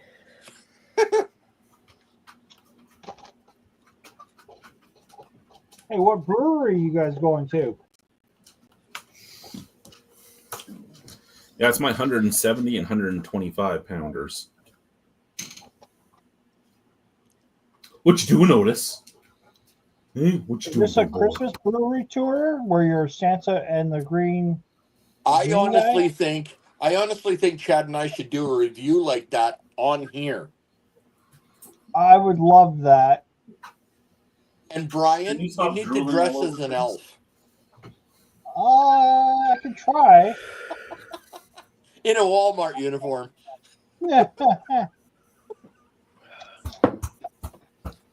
Oh my god. Guys, this smells like coffee candy. What do you have This now? this Kraken Black Roast, it smells like coffee and candy. And it's got one hell of a nice kick to it. What is it? It's 33% alcohol by volume. It's going to be a Oh, rum. Crack. It's Okay, rum. Kraken. Yeah. It's rum. Okay. Oh, Now, do you So mix I remember when Kraken first came out, and it was huge at a Yeah, casino I it worked was. at. So was Tito's. Tito's was huge because they were like, "We're gluten free," and I'm like, "All vodka's gluten free, motherfuckers." And they're like, "No, just us." And I'm like, "No, just everybody." just anybody that makes vodka with potatoes. Like, That's, have any hormones. Or You're right. Like A&W telling Canadians that they don't use hormones in their meat. they're not allowed to anyway. Nobody. You're not Yeah. allowed to do that with chicken either. Well, They that's the thing, right? advertise that McDonald's also has no hormones in their meat because in Canada you're not allowed to. However, they were the first ones to market advertising that, so they were able to copyright that. Genius. It was marketing. ingenious marketing. See, That's I how used you to know work- it's healthy. I used to work in a place that And they antibiotics. did grain inspection for a living. Antibiotic-free, but- So you got to know what beer companies were buying what grain from Canada or what alcohol companies were buying it. And to be honest with you, I got told by one of the grain inspectors, if you want to drink good beer that's not full of shit, full of viruses and mold, drink Coors. I was like, seriously? I will remember- say if Go I ahead. go to like the gas station and buy some bullshit, I actually go for Coors Banquet. That or Pabst. Those are like the two shitty macro lagers that I go for. We had Pabst last weekend. Hey, it's not That so one. bad. That I one. will say, so like I said, like I'm drinking this fucking, triple quadruple IPA, $10 for a 16-ounce can. Tell me when you're ready, Brian. I buy a 12-pack Well, of let me Pabst just go for throw this down $9. the drain, 'cause this is You know, horrible. that's the thing about the U.S. is your booze I'll is be right cheap, back. your money is high. Here in Canada, our booze is expensive and our money's low. Yeah. Yeah. Yes, however, in Canada, we use our booze to basically pay for everything we do in the country. That's not true. We Jules. use our booze to kill pain. We use our booze as an excuse. I'm saying that our booze price is solely based on taxes. Like in Ontario, Saskatchewan doesn't do it. I've been searching. But Ontario, if you go to the LCBO website, it'll give you the exact breakdown of what everything is. And 2/3 of the price of alcohol in the LCBO is taxes. And Yep. I'm perfectly okay with that if I'm getting my free healthcare and all that. Because, I mean, I But get sick. Chad, is it free? Because it's not free. It's just your. Well, it's free But in that you're I have paying paid in for it in my alcohol. I'm going to drink the alcohol regardless. You can charge me the fucking $49 for whatever you're charging me for. I'm still going to buy it. The only problem, Jules, that we've had in Saskatchewan in the past 8 years now, is the fact is when Trudeau got in, and this is no offense to anybody who's a Trudeau supporter, but when Trudeau got in, suddenly doctors started leaving Canada, which made getting healthcare dealt with a lot harder. What is Before that? him, we had enough doctors that the wait list for any surgery or anything was maybe 4 to 5 months in Saskatchewan. Now it can be up to a year and a half. James, I stay very neutral in political things, and I let everybody think whatever they want. All I'm going to say is your healthcare is not federally regulated at all. No, but the taxation on doctors, etc., made a lot of them leave the country. Yeah, I'm ready for the next beer.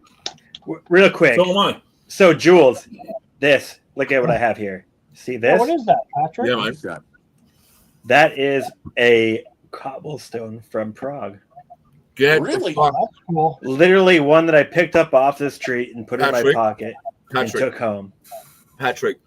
I did exactly the same thing. They Yeah. found it. They found it at the airport, and I was taken away into like a second room, and it was a big deal. I was like, yeah, sorry, because like That is extremely cool. where we were staying, they were digging up the sidewalk, and there were all these cobblestones around, and I went, these are cool as shit. So I grabbed one and tried to take it home. They found it at the airport, pulled me inside the room, said, "This Really? That's a bummer. What's really funny is that Jules got frisked for a rock. Hey, Jules, what do you think? See here. Yeah, I've lost video, Chad, so I can't say anything, mate." Now, Jules, I'm going to say getting frisked for a rock is better than the last time I was frisked. Boom. Jules, I absolutely respect the fact that you're a smartass, and I think that's great. It's my one defining trait, Chad, James. Where's the Schaffelhofer from? Germany.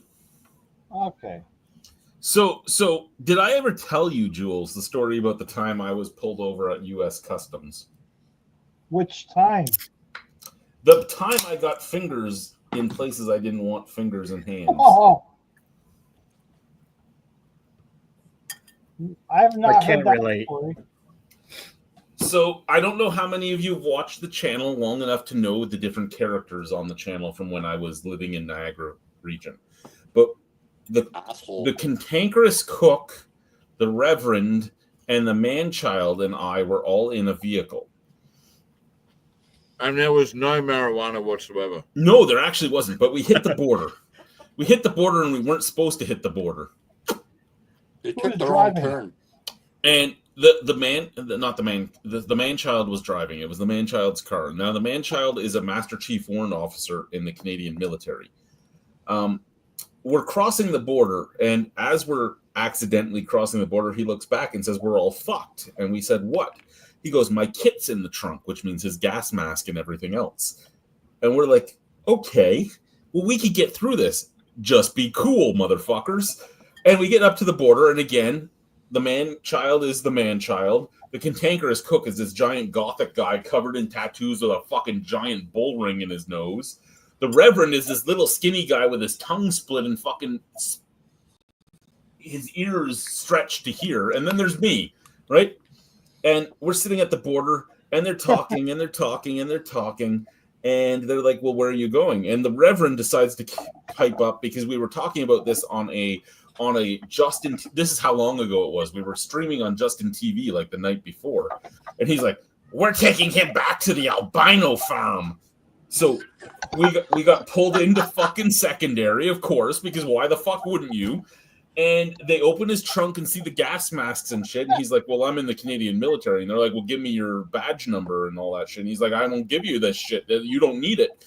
So we all got stripped naked and fucking full body cavity searched because the Reverend can't keep his mouth shut and the man-child's a dickhead. So I've had hands in places there shouldn't be hands because of those two motherfuckers. Maybe they enjoyed it. They might have, but I did not. It's like a forced doctor's examination. Do you Bend not over and say, "Ah." that you were on their bucket list of probing an albino? Yeah, they've never probed an albino before. I know. So you were like hey, got it. The best part was we came back to Canada and we got fucking Meredith again. Meredith is a fucking bitch, and she's like, "Why were you in the U.S.? Fuck off, get let us back fingers. in the country. It was an accident." To get butt I fingers. fucking hate that woman. That woman would fucking I bet you she watches the channel. So if you're crossing back into Canada, if you have under a 24 pack of beer and you're crossing back into the country, they have to take the ABVs and the sizes of every beer if they're going to hit you with a duty.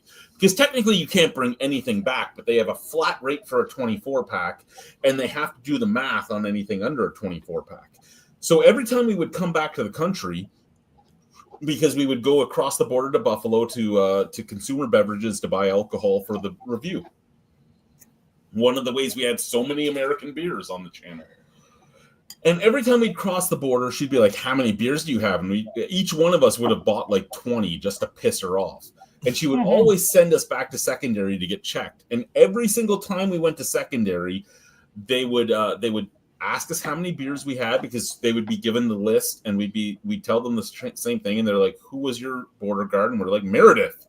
And they'd walk out of the fucking secondary. They'd look at Meredith's booth, rip the sheet up, drop it on the ground, go back in and go, get the fuck out of here. Because they didn't want to do the fucking paperwork. But so we're coming back after having hands in our assholes. And she's like, you guys have beer. We're like, no, this one was an accident.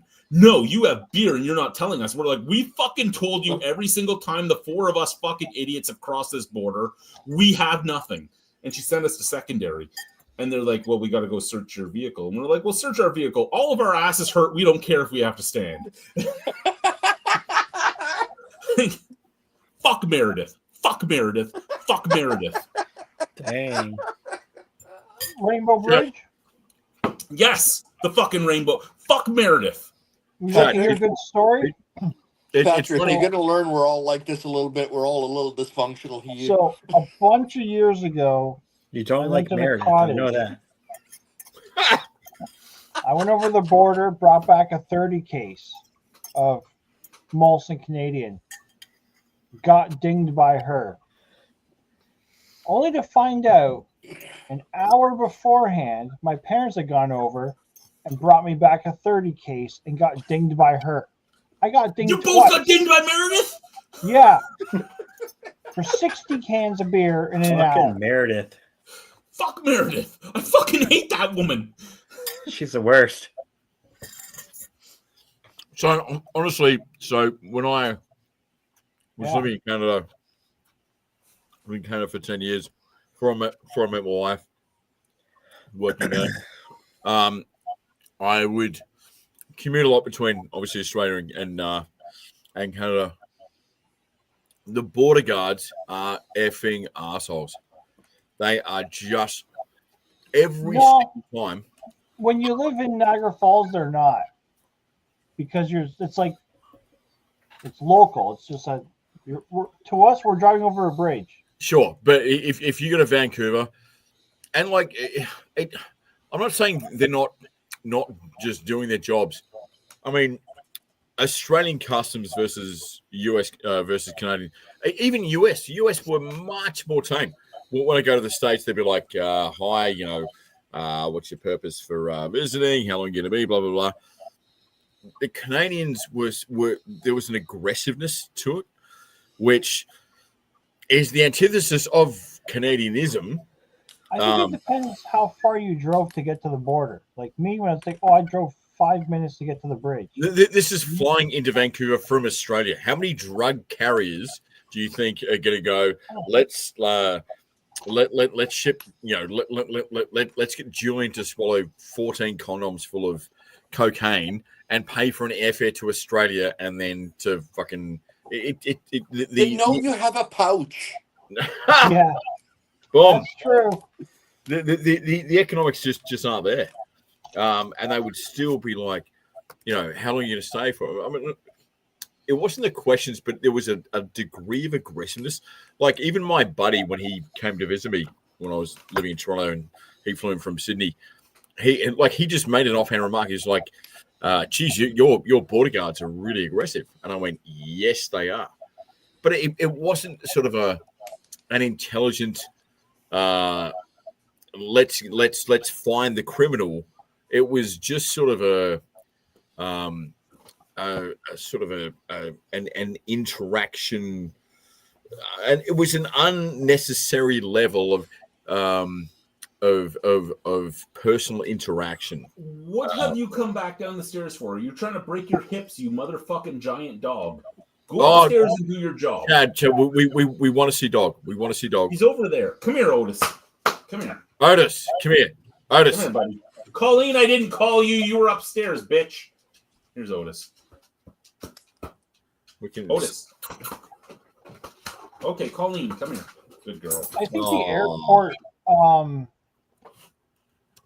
border guards are a bit Oh, she's different than so the pretty. bridges and cars. She's only bit a few Regina locals. Ha! And good for her. I hope they were tasty, darling. 2 of them tried to come in my bathroom window since I've lived here. Both of them met Colleen. Good. Colleen's job is to protect my kids. Colleen does an amazing job at protecting my kids. Good. Colleen is a bitch. I love Colleen. She's my girl. Chad did warn me if I ever go over to his place, the only person I'm really going to be threatened by is Colleen until she figures out I'm not there to hurt a kid. Yeah, Otis is derpy. He's like, do, do, do, do, do, do, do, do. He might be 170 pounds, but he's a fucking derp. Her, she's scary. Well, Yeah, I got a derpy one, which is right here. Come here. Come here. Up. Come here. Come here. You Good my boy. girl. Good boy. Whoa! Oh, good boy. You sure? You're a good boy. What's the name? Gus. Gus. He's 10 years old, aw. as you can see by the grays. But he acts like a 2-year-old, don't you? Yeah, she's 7.5 at this moment. Which I love you too. I love you. I love you. I love you. Her breed usually makes to about 10 to 11, so she's got to train my next guard dog before she Where's Mom? dies. Where's Mom? Mm. Where's Mom? Where's Mom? Where's Mom? Go for Mom. Go home. Go for Mom. I know you don't care about mommy. I know you don't give a shit at all about mommy. Mommy, it doesn't matter to you. I matter to you, and the kids matter to you. Mommy's just the extra human. I get it. I get it. What the fuck did that go through this? I'm the extra human to the cat. She's the extra human to both the dogs. Nice. Well, and Chad, we all know that cats are smarter than dogs, so I'm just saying. At one point, we didn't get her dew claw in time. It was growing into her paw. And Ow. Alicia's like, you need to hold this dog so she doesn't bite me. I'm like, you're her mommy. She goes, we both know the dog will not bite you. She'll bite me. So I'm And like, your wife knows the I difference. love you so much. And she cuts the nail, and then I have to like pull the nail out of her paw, and she's glaring at Alicia the whole time I'm pulling it out. And she's blaming Alicia for the whole thing. It was awesome. What are you doing, James? I am pulling extra strands off of a 3D print that I made because I want to Oh, put yeah. it in my. I want to put it in my flower garden to be able to deter weird children Oh, for Halloween. To deter weird children. I've never heard that sentence before in my life, James. I had a teenager 2 years ago come running up onto my deck, jump onto it from ground level, which was an amazing feat on his own because He was it's 3.5 feet masturbating off too the much, ground. Multi. And Multi then- wants to know what happened to your shoulder. I told him you're masturbating too much. masturbating at work? Or on the Yep. drive to work? Looking at Chad. You think that's going to bother me? It's really not, though. I didn't think it would.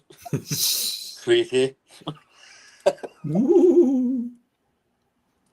No, I was actually lifting tires and moving them around and lifted a whole bunch of them. And then I got a twinge up in the trapezoid and on the shoulder. And I didn't think anything of it because we're usually moving heavy crap all the time at work. And then the next day I went to go to work and I could barely lift my arm over my head. Brian, you're in charge while I pee. Okay. I've broken wow. the seal, so I can't stop now. All Oh he's doing is dear. peeing. Oh, that fucking hurt. I just pulled a hair out of my throat. Why do you have hair in your throat?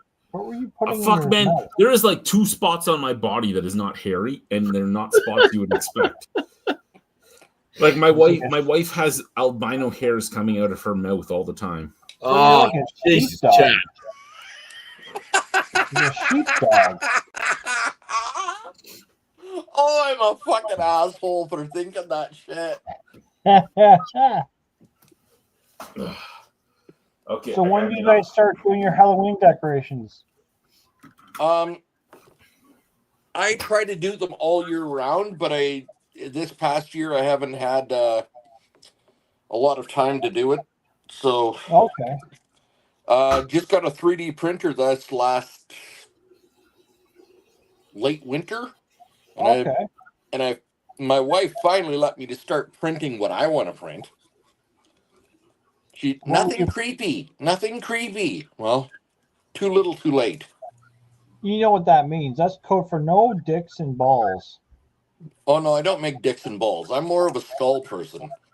Yeah, but don't make anything creepy. Don't make the throbbing penis with a vein in it, you know? The vein would have to be throbbing. Yeah. Or you could do these little, you know, little poops. Little poops. Little poops. There's a lot of that with a 3D printer, trust me. Yeah. Either Chad's breathing hard or Colleen is. So are you off work or are you on You're not getting my modified shit. at work? Oh no. Stop looking at Our it. company's really good because they will turn around and they will find something else for you to do, so you're not off work. Okay, So so you're comp hasn't got a reason to bitch at you, and you Okay. can continue to do your work, which is nice because I'm not the stand around do nothing kind of person. I Yeah. prefer to be doing something or I get bored. nice. So are you saying you're cashier now? No, I am not a cashier. They've got me doing my normal job, except with only with one hand and light enough stuff I can pick up with that hand. I'm not Okay. allowed to use the bad arm. Nice.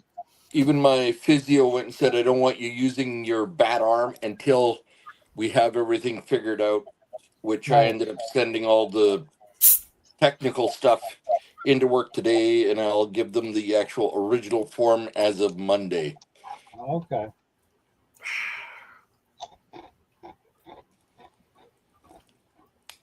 What's up, Chad? I hear you Nothing. breathing heavy. That's Sounds like you're Otis. Colleen. Oh, that's Otis. Oh, okay. He's the one closest to the microphone right now. He's sitting right outside of the little studio I have here. If you could improve your studio in one way, Chad, what would you do? Burn it down. Turn it down.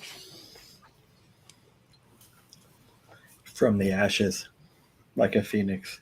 Exactly. Welcome back, Patrick. Thanks, Hey, where brother. did all our names go, Chad? I don't know. I have a dog here. That's all I know. Otis. Oh, puppy. Eat your puppy. Eat your puppy, Oh. puppy. Oh my goodness. Eagle Rare, Hi, Otis. 10 years, age 10 years? Yeah, it's one of the like go-to Buffalo Trace brand bourbons. My favorite Nothing. moment with Otis was when the guy was trying to break into the house, and I had the pickaxe in my hand, and I was about to open the door and let him meet the pickaxe. And then he was looking in my window, and the 170-pound dog stood in the windowsill where his head was touching like the top of the window, and then he turned around and ran away. That's awesome. You my good boy? You my good boy? James, do you see this message? No, I cannot read it. I'm on my phone. It says no dick tongues on the skulls. Those are mushrooms, not dick tongues. Okay. What the fuck is a dick tongue, Multi? Come on. You open your mouth and it's a dick instead of a tongue. It's pretty straightforward. Knows that. Yeah. Self-explanatory.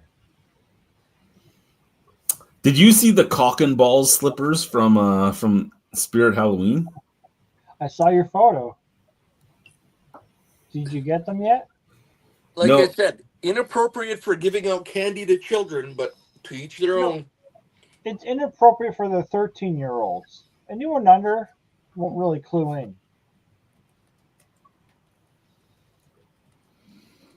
My wife asked me if I wanted the cock and balls slippers, and I'm like, you know what?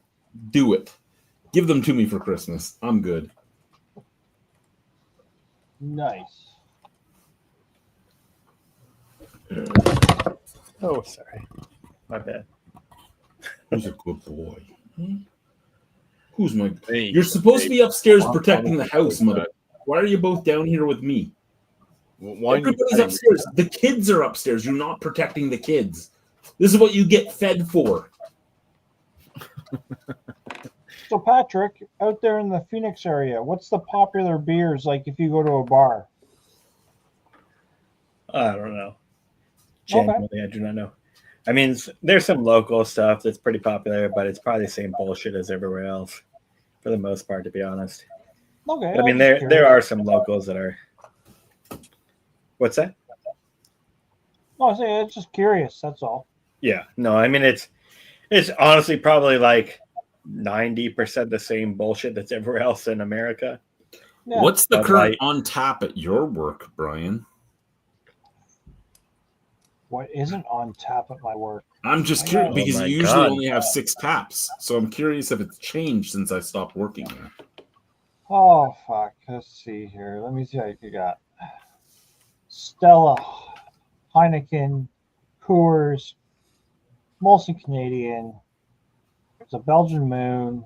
There's a lot. We have a lot of taps now. Where else? Rickards Red, Bud Light, Bud. I'm missing something. I don't know what I'm missing. Do you still have one of Dino's beers? No. Oh, you got rid of Dino's beers? Yeah. And he didn't kick out the second spot? I don't think so. No. Holy fuck. Dino's Yeah. getting nice in his old age. Well, he's got his own spot in the Galleria now. Mm. That's just at the bar I know. We have another bar where there's ones I don't know. They have different. Well, that's a ones. lot more taps than they had when I worked there. So Yeah.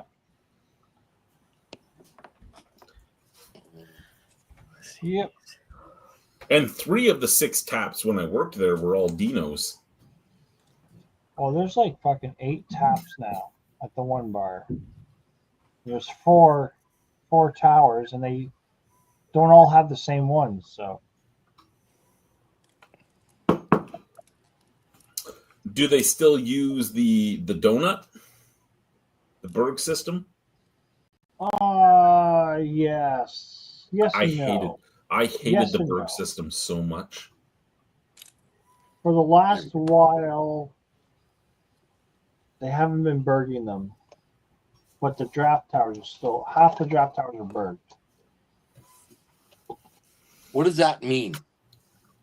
Berg is a alcohol dispensing system, and the donut. What would happen was you would put this magnetic spout on your bottles, and then you would put the donut on, and the donut would tell the cash register how much you poured. Oh, And- so it's and an what you're anti-cheat pouring. system. Yeah, Oh, yeah. So if you had a bottle of Captain Dark or Grey Goose, when you put it on the donut, it tells the computer what you're pouring, so it charges the appropriate amount. Gotcha. Yeah, so you don't pour yourself extra or a customer extra to get them drunk. yes, and Right. then the tap system would be on the Berg as well, so it would pour the exact amount it would figure would be 20 ounces or 12 ounces, depending on which size you sold, but it didn't account for head or how much head was in the lines because some of the lines were over 300 feet long. And yeah, so in the end, they ended up having to put like a 5 tap 1 ounce extra pour on. And sometimes you still couldn't get a good pour where you'd only have the 80-20. Yeah, because that's, sorry, autistic brain working. That's kind of an impossibility due to the fact of air bubbles in the line, foam in the line, head in the line, or a dry spot between canisters. It's all an accounting thing. How can we control waste? Yeah, it's called I think Toyota did it, and they're the only ones to actually do it successfully. It was called the lean system. They tried to sell that fucking marketing bullshit to even hospitals, and it doesn't work. My favorite of all was when the middle bar in the place we worked together had the leak in the Jack Daniels line, and it was raining from a chandelier in the ballroom. The chandelier had to fill up first before it rained.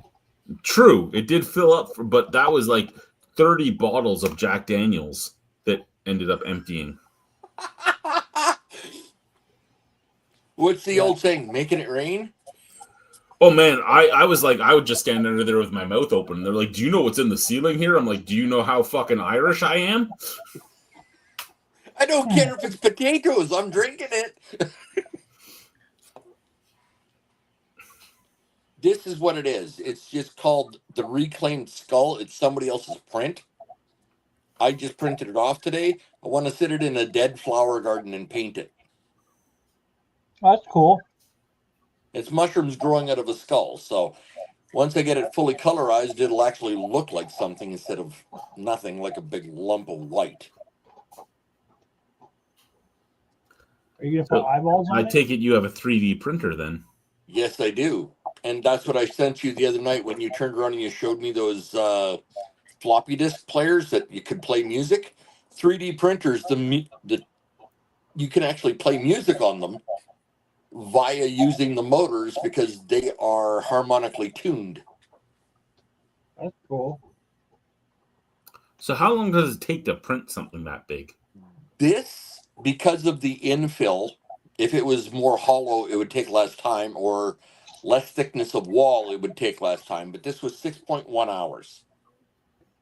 Wow. I've made bigger things like a beer stein that would hold the tall cans or the normal pop cans in about 5.5 hours. Give me 2 seconds. Is it bad that I'm thinking about printing out like a replica of my penis? I'm not printing that for you. I didn't ask. That holds a regular beer can or pop can. And that was 5.5 hours. This was 6.5 hours, and it'll hold a tall boy. Wow. As an example, there's our orange beer can sitting on top of it. Nice. I was about to ask you if it's the can goes in or you pour it in, but then you answered it. Yeah, it depends on the size. That's a Diet Pepsi can. Yeah. And you can paint the damn things if you want to.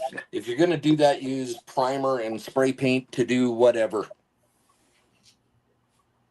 Because otherwise, nothing's going to stick because it's fucking plastic. Yeah.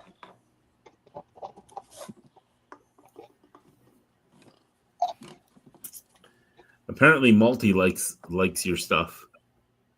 Well, they're not my designs. I'm just going to say that now. That's somebody else's designs off of Printer World or Maker World. It's Okay. for the A1 Mini from Bamboo. If you get a 3D printer and you're going after a Bamboo, they're probably the easiest thing that I've ever used. That's cool. It's stupid. There's so many different designs for different stuff on there. Like, there's pop cam lids that go over top that keep wasps out of your pop cans. That snaps right on. You ever drink a wasp? I've drank a wasp once. That sucked.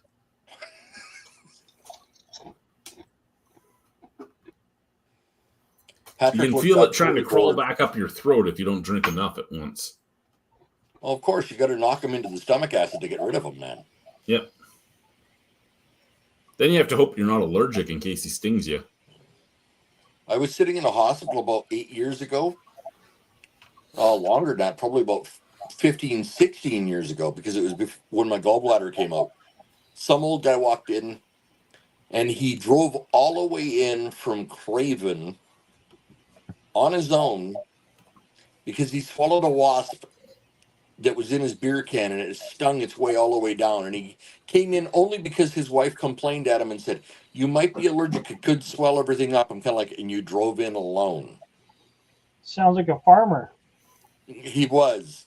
Yeah. Craven's like a 45-minute drive from Regina, and he drove all the way into the emergency room.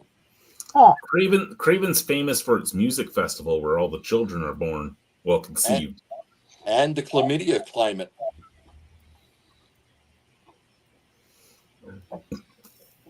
Craven Music Festival in Saskatchewan, believe it or not, is the chlamydia capital of the world for the week that it's on. So if you I ever want a respect it. communicable disease, come to our music festival. I do want that. I don't. No? No, I'm not interested in the chameleon. I'm not interested. Mix it up, brother. Make life interesting. No. I had my. God damn it. Don't. Just do it. Don't talk about clapping. Do it. Pharmacists must love that festival. Well, it pays for part of our surgery plans and stuff in Saskatchewan, I'm quite sure. Alcohol, cigarettes, sex, communicable diseases. Doctors hate this one little trick. You sound like an infomercial. My Welcome to boss goes TikTok. to that festival. It used to be called the Craven Jamboree. I'm not even sure what it is now. I think it's called the Craven Music Festival. Everybody at work just calls it Craven, but I'm sure it has an actual better name. Oh, I'm I quite think sure. that Well, I name's- don't know if it's better or not, but Well, you know what I mean. You mean there's not a Craven Moorhead joke? I never thought of a joke like that. Yeah. I don't go there. I don't want to stick anything anywhere near that problem. Hey, look, Where it's did a- Jules go? Did he run to the beer store again? Yeah. Well, I'll be honest with you guys. He asked me what we were going to fuck with him with this week, and I told him to get a Corona, and he said he was going to, and then he didn't. There was an inside joke where he was going to pull a Corona up while we were drinking the Coronas, Oh, that would have been awesome. like an inside joke. He actually Yeah, had me rat us out a little bit, and then he didn't do it. So next time he asks me, he's not getting the information he can guess. Everybody hears their fears and phobias, Chad. No worries. His fear and phobia is we're going to drink a beer that he actually likes as our like make fun of him beer. Oh, I am so sick. I love summer and I love the beginning of fall and even late fall. What I fucking hate is those itty bitty teeny little fucking tiny flies that fit through your Malty. screens. Good night, Malty.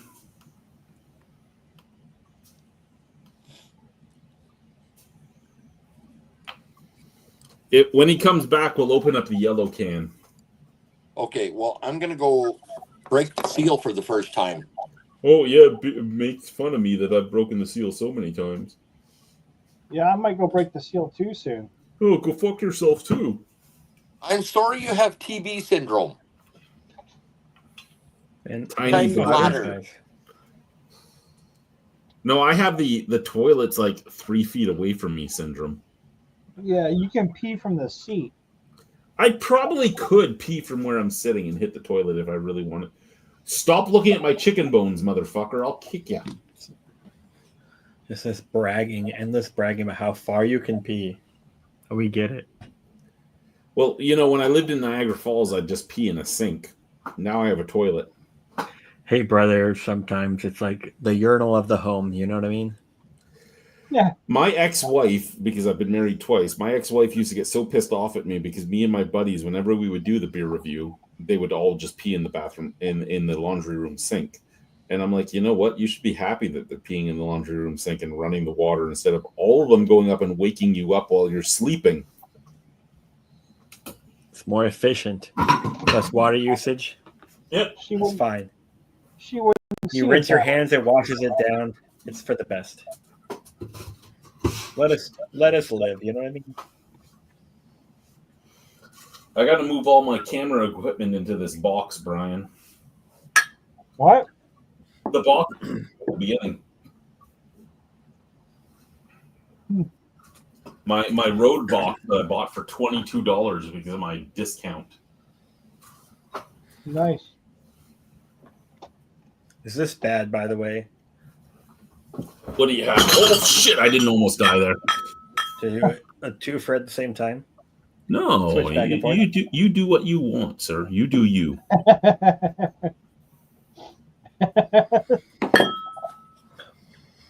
There you go. Power that down. Live your life. You know what I mean? I watched a Triple H because let's be honest. I used to watch wrestling when I was younger, but I watched a current Triple H interview where he was being interviewed by somebody, and he's like, "I have these 5 foods that start with H. You have to rank them without knowing what they are." Oh, I saw that. Yeah, that was actually a really good interaction. Well, I what were the watched- 5 foods? Hot dogs, which Triple H put at 5, and he's like, "You don't like hot dogs?" He's like, "No, they're lips and assholes." Well, what about that? Have you ever You had know this what? kind of thing? If you like lips and assholes, that's on you, buddy. Fuck him. Hot dogs are like maybe 1, 2. And then Hot I don't- Pockets was next, and he gave it a number 4. He's like, "No, they're not healthy." Hash browns, he gave it a number 2, and the guy's like, "I like McDonald's hash browns." He's like, "Oh yeah." He goes, "Yeah, you're gonna make fun of me now, aren't you?" He goes, "Well, it's your life, man. As short as it's gonna be." Yeah, you can tell he eats very healthy, eh? Yeah. That's why he's had so many heart problems. Yeah. Well, That and the HGH. Did he put HGH as number 1? The number 1 health food is number. No, they put HGH. halibut. He put halibut as number 1. he lucked out with that halibut being the last one. He did. Halibut being deep fried halibut. Oh, Well, you talk about the things you can eat that might cause problems, and I was thinking Stephanie McMahon would probably cause some problems. I'd Well, fucking joke on that. well, because he's eating her. Brian, don't make. I am PG currently. Don't make me say it out loud. You guys ever see Stone Cold ET? Go on YouTube, Yes. search Stone Cold ET. Yes. It goes to White Castle drive-through with little onions on it. It's fantastic. I'm taking my wife to an Indian buffet tomorrow, and she's all We're worried back. that there's not going to be enough white person food. I'm like, "You're going to be fine." I think my She camera doesn't like just died. Indian food? She doesn't mind it, but she's not as into spice as I am. Okay, gotcha. Well, yeah, but you have a palate that is you either like super strong or super hot flavors. I'm only going because it's the same buffet that I'm taking the warehouse team to for our October get together. So I kind of want to see what it's about before I go. Oh, yeah, suss it out. Got you.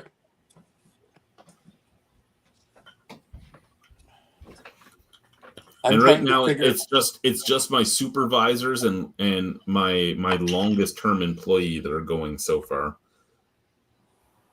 What's your yeah, but it's your go-to warehouse Indian employees, dish? right? Yeah, so far it's my usual daytime forklift driver, and then my 3 supervisors that are going. Oh, under you, not above you. I was Yeah, kinda, no. what? Not there's only 1 supervisor above me. If I said 3, that would be scary. Oh no, that'd be you're drunk. True. And the worst part is I'm the youngest I'm the lowest seniority of the three of us that are in my position, but I'm the one that she gives all the fucking shit to. I'm like, I don't know Yep. what I'm doing. Yup.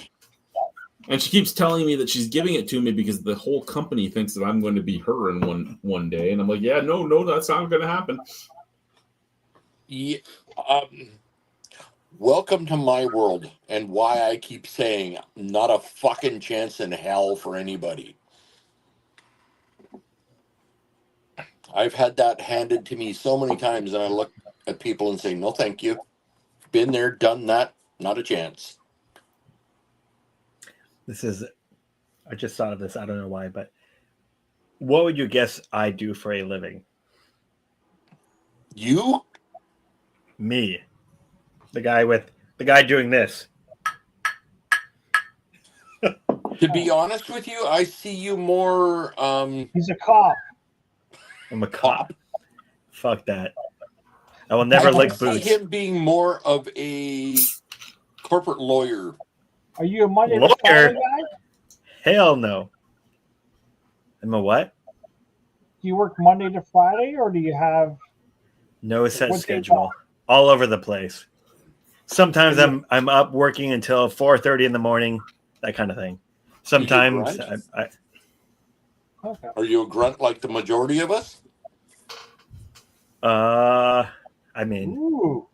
I'm a victim to capitalism, if that's what you mean.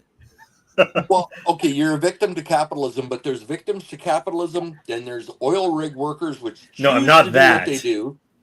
Well, I'm gonna guess based off your name, something to do with motors and cars.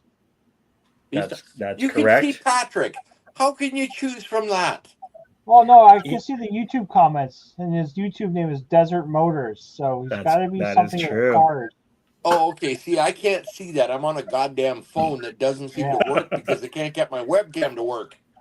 So, are you an engineer for cars, or are you a race car No, driver? I'm an automotive photographer. Oh, that's cool. That's a cool job. Yeah, not too bad.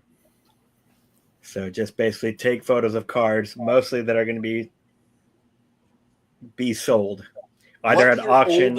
What's your oldest supercar variety that you've ever photographed? Not sure what that means. I've shot honestly, I've shot a crazy amount of cars, thousands of cars. The Like most the expensive GT40. car I've ever shot. What's that? Like the Ford GT40, the Ferrari. Oh yeah, Etc., no, I shot etc. an original 1967 GT40 race car at a That's track. fucking cool. That's cool. The same trip I went to a track down in southern Arizona.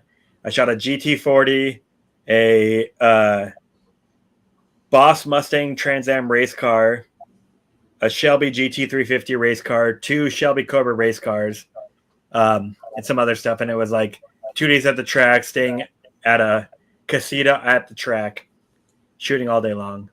I've shot a Ferrari 250 GTO that sold for $48.8 million. I've shot probably $1 billion worth of cars. Wow. When I started the Albino Rhino Beer Review, our cameraman was a mechanic and an engineer. He was an engineer for Mercedes, and he was a mechanic for Lambos and stuff such as that. It was hysterical listening to him go off. He'd come in one time, and we're like, "What the fuck is that smell?" And he's like, "That's whale semen." What the fuck do you mean that's whale semen? He's like, "It's the lube for their brakes." Get the fuck out of my house! Yeah, I've actually been pretty lucky. I mean, actually, I don't think you can actually see my camera, but yeah, I've shot a kind of crazy amount of very special cars and driven every kind of a crazy car you can imagine. I've probably driven it, and probably at speed. So how Okay, do you McLaren. McLaren, I actually used to shoot cars for McLaren Scottsdale. I was their photographer for 5 years. So basically every McLaren you can imagine I've driven, other than I have not driven McLaren F1, and I've not driven the stupid Super 101 bullshit, but I've driven P1s, Sennas, Elva, all the LTs. I've driven probably 100 different McLarens, 150, 200 different McLarens. Okay, you got a cool job plus a dream job plus it's not bad to have those kind of perks. Yeah. So, what's your favorite car you've driven? Like, what stands out to you? Actually, the McLaren Senna is up there, but I've driven a Roof. So Roof is a company out of Germany. They used to take Porsches, bare chassis, and build their own cars off of them, and now they build their own cars from scratch. And actually, Foreign Magazine flew to Germany and went to Roof headquarters and wrote in some prototypes and did a whole interview and stuff. But since then, I've driven a couple of their cars, and they're maybe the best things I've ever driven. But I mean, Lamborghinis, Ferraris, Ferrari F50, 288 GTO, Porsche 959. I mean, lots of stuff. Okay, if you photograph classic cars for anything. Yes, a ton. Wow, man. So, which car? I don't know. Just being an artist and looking at the body lines of cars makes me jealous of the old cars all the way up through the 60s. But after that, I'm not really interested. Maybe the Firebird of the 70s, but Yeah. there No, I wasn't a lot agree. of body lines after that. You They- know what they you know should they- be jealous of, James? That me and a guy that you've never met because he lives in Arnprior, where I was raised, we took a Saturn and we took a grinder and we ended up putting a turbocharged Mercedes engine in the Saturn. Why? Because we could. Ah, I helped, when I was 16 years old, I helped restore a 1968 Ford Fairlane. Hell yeah. And it was a fucking beautiful car till the idiot that I helped restore it turned around and decided to fucking neutral drop the car and twist the drive shaft.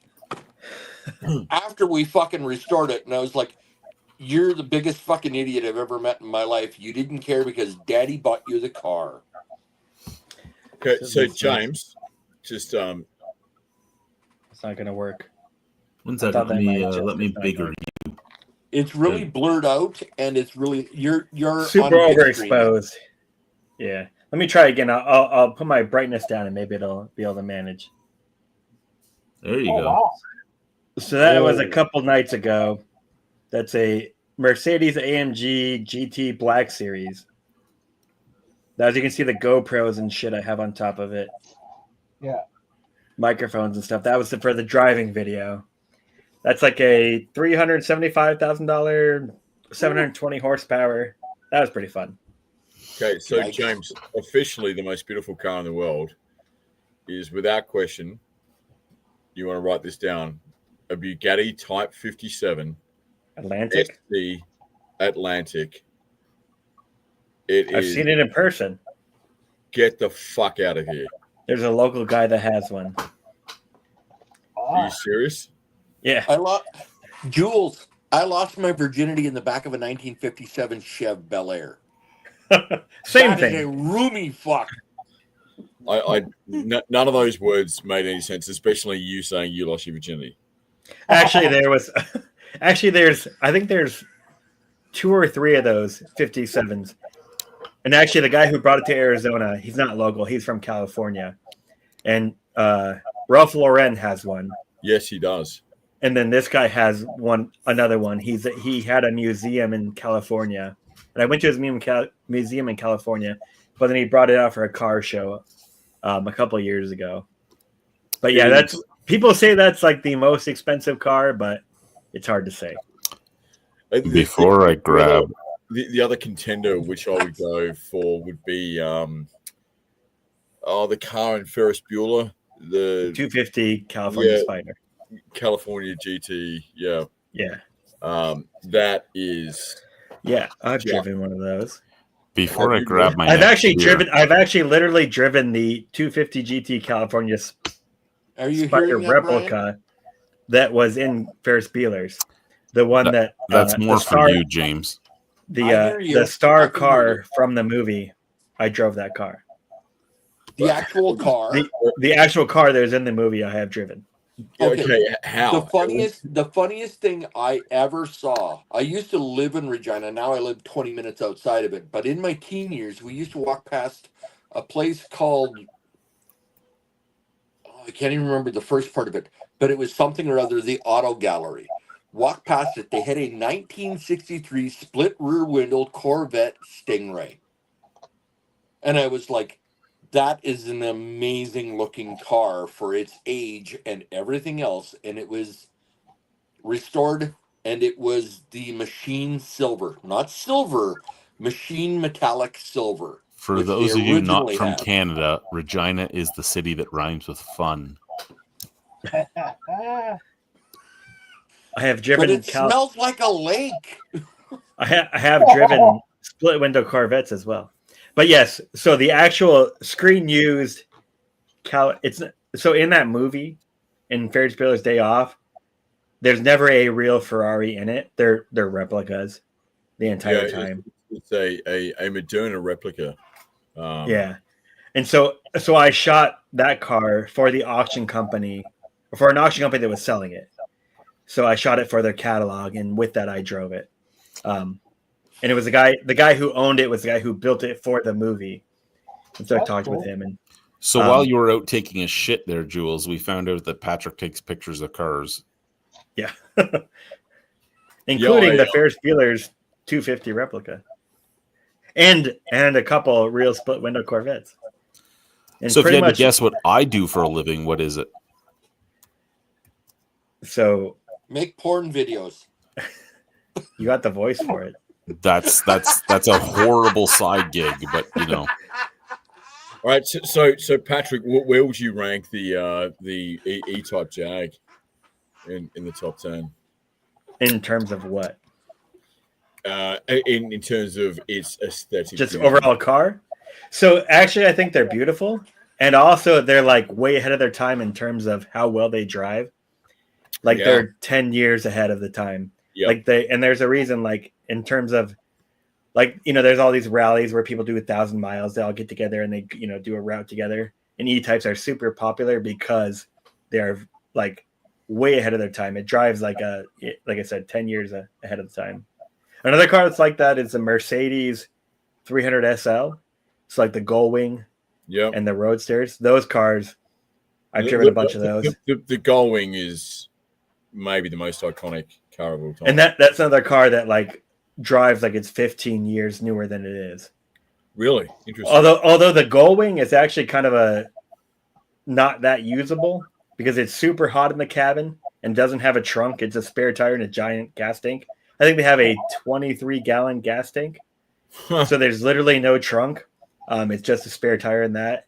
And then like when I drive it around Arizona, it was literally like pull up to a stoplight, open the door because you're just like sweating like shit, But awesome cars. And again, like drive so much, the mid 50s, late 50s, but drive like a 1970 something, like in terms of the torque, the feel, the steering, brakes, everything. They're way ahead of their time. All right. What about James Bond's car, Aston Martin, DB? like DB? The Aston Martin. So I actually don't love like the normal like DB5, DB7, that kind of stuff, but I've shot a couple of DB7 Zagatos, which are like the coach built Zagato, Italy. Those I love. But the normal DB whatever's, I mean, they're good cars. I'm not gonna like I would take one. And I like, okay, so I will say this. Like I've driven like an insane amount of cars. Like I drive crazy shit all the time. I feel very lucky. I do not own anything even close to this level of stuff. I could not afford it. Like I just, get by with what I do. But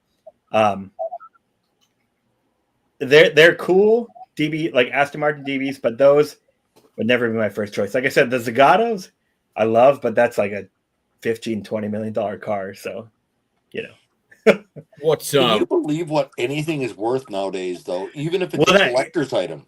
it's bullshit. Like, and that's what I wish people would realize is like, so especially in America, the wealth disparity has gone out of control, like from the poorest people to the most richest people. So like I've seen car prices just go out of control.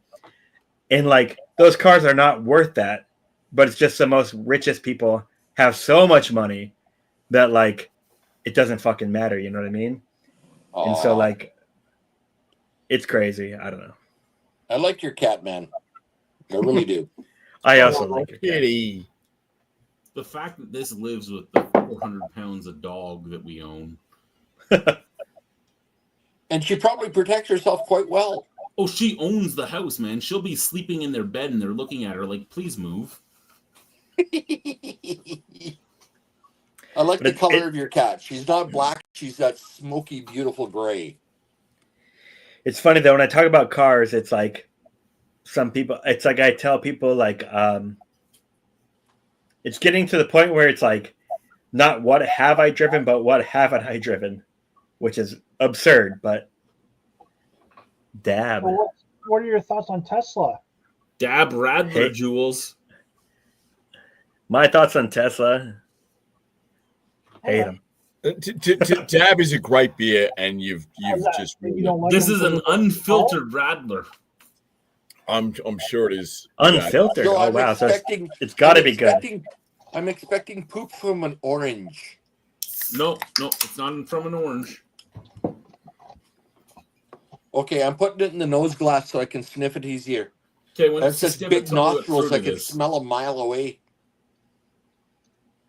Holy fuck, that's a big head on a small glass, man. Again, you guys have such fancy Yeah. glasses. You're not supposed to have such fancy glasses for this The bullshit. glass that I'm using is actually for whiskey, Yeah. to be able to smell everything that's in it. Oh. Why the fuck does it smell lemony and creamy? Because it's lemony. Because it's a lemon Radler. It smells like Albino a Ra- lemon meringue. Albino Reno has that like what is this? The like dogfish IPA glass basically. It is a Spigaloo IPA glass. Yes, you are Spigaloo. correct. The Spigaloo. Yes, I am pronouncing that improperly, and I'm doing it on purpose, motherfuckers. It's a Spigaloo.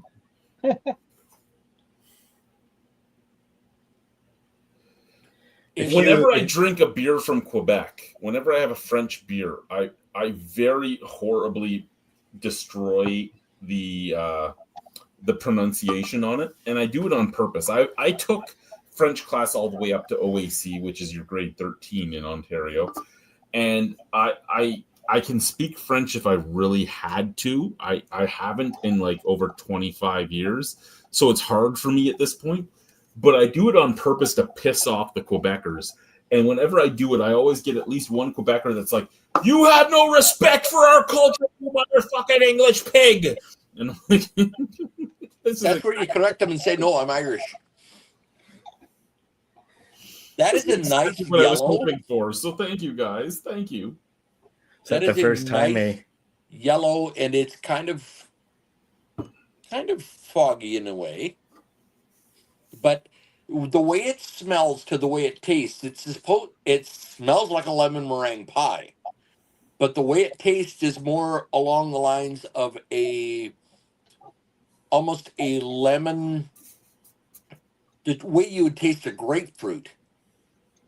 You can still taste everything else that's in there, but it's more the tang of the citrus than the actual See? flavor of the way it smells.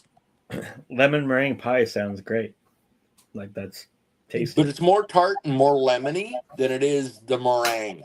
But Is you it like definitely pithy? smell lemon meringue. Like pithy, like orange peel. I mean, like lemon peel.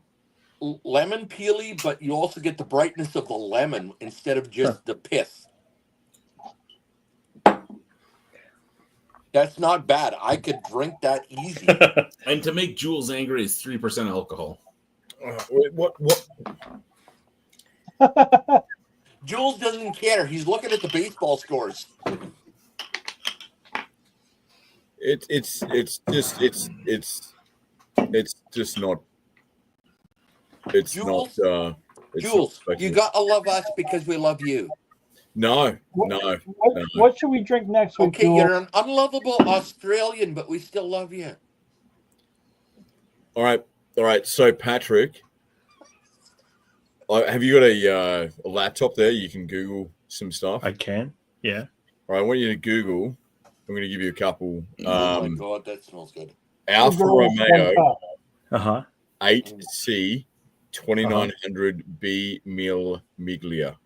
Uh-huh. So I've shot an 8C before. He's You gonna actually know what I'm pull his talking photo of it. Oh, Hey, my where'd he God. go? The Alfa Romero. The internet Did we kicked him lose out him? right away. What the hell Did we happened lose to him? him? There he The is. internet didn't want you to know that he had shot an 8C. It kicked him off. There we go. There. So I hold on one sec.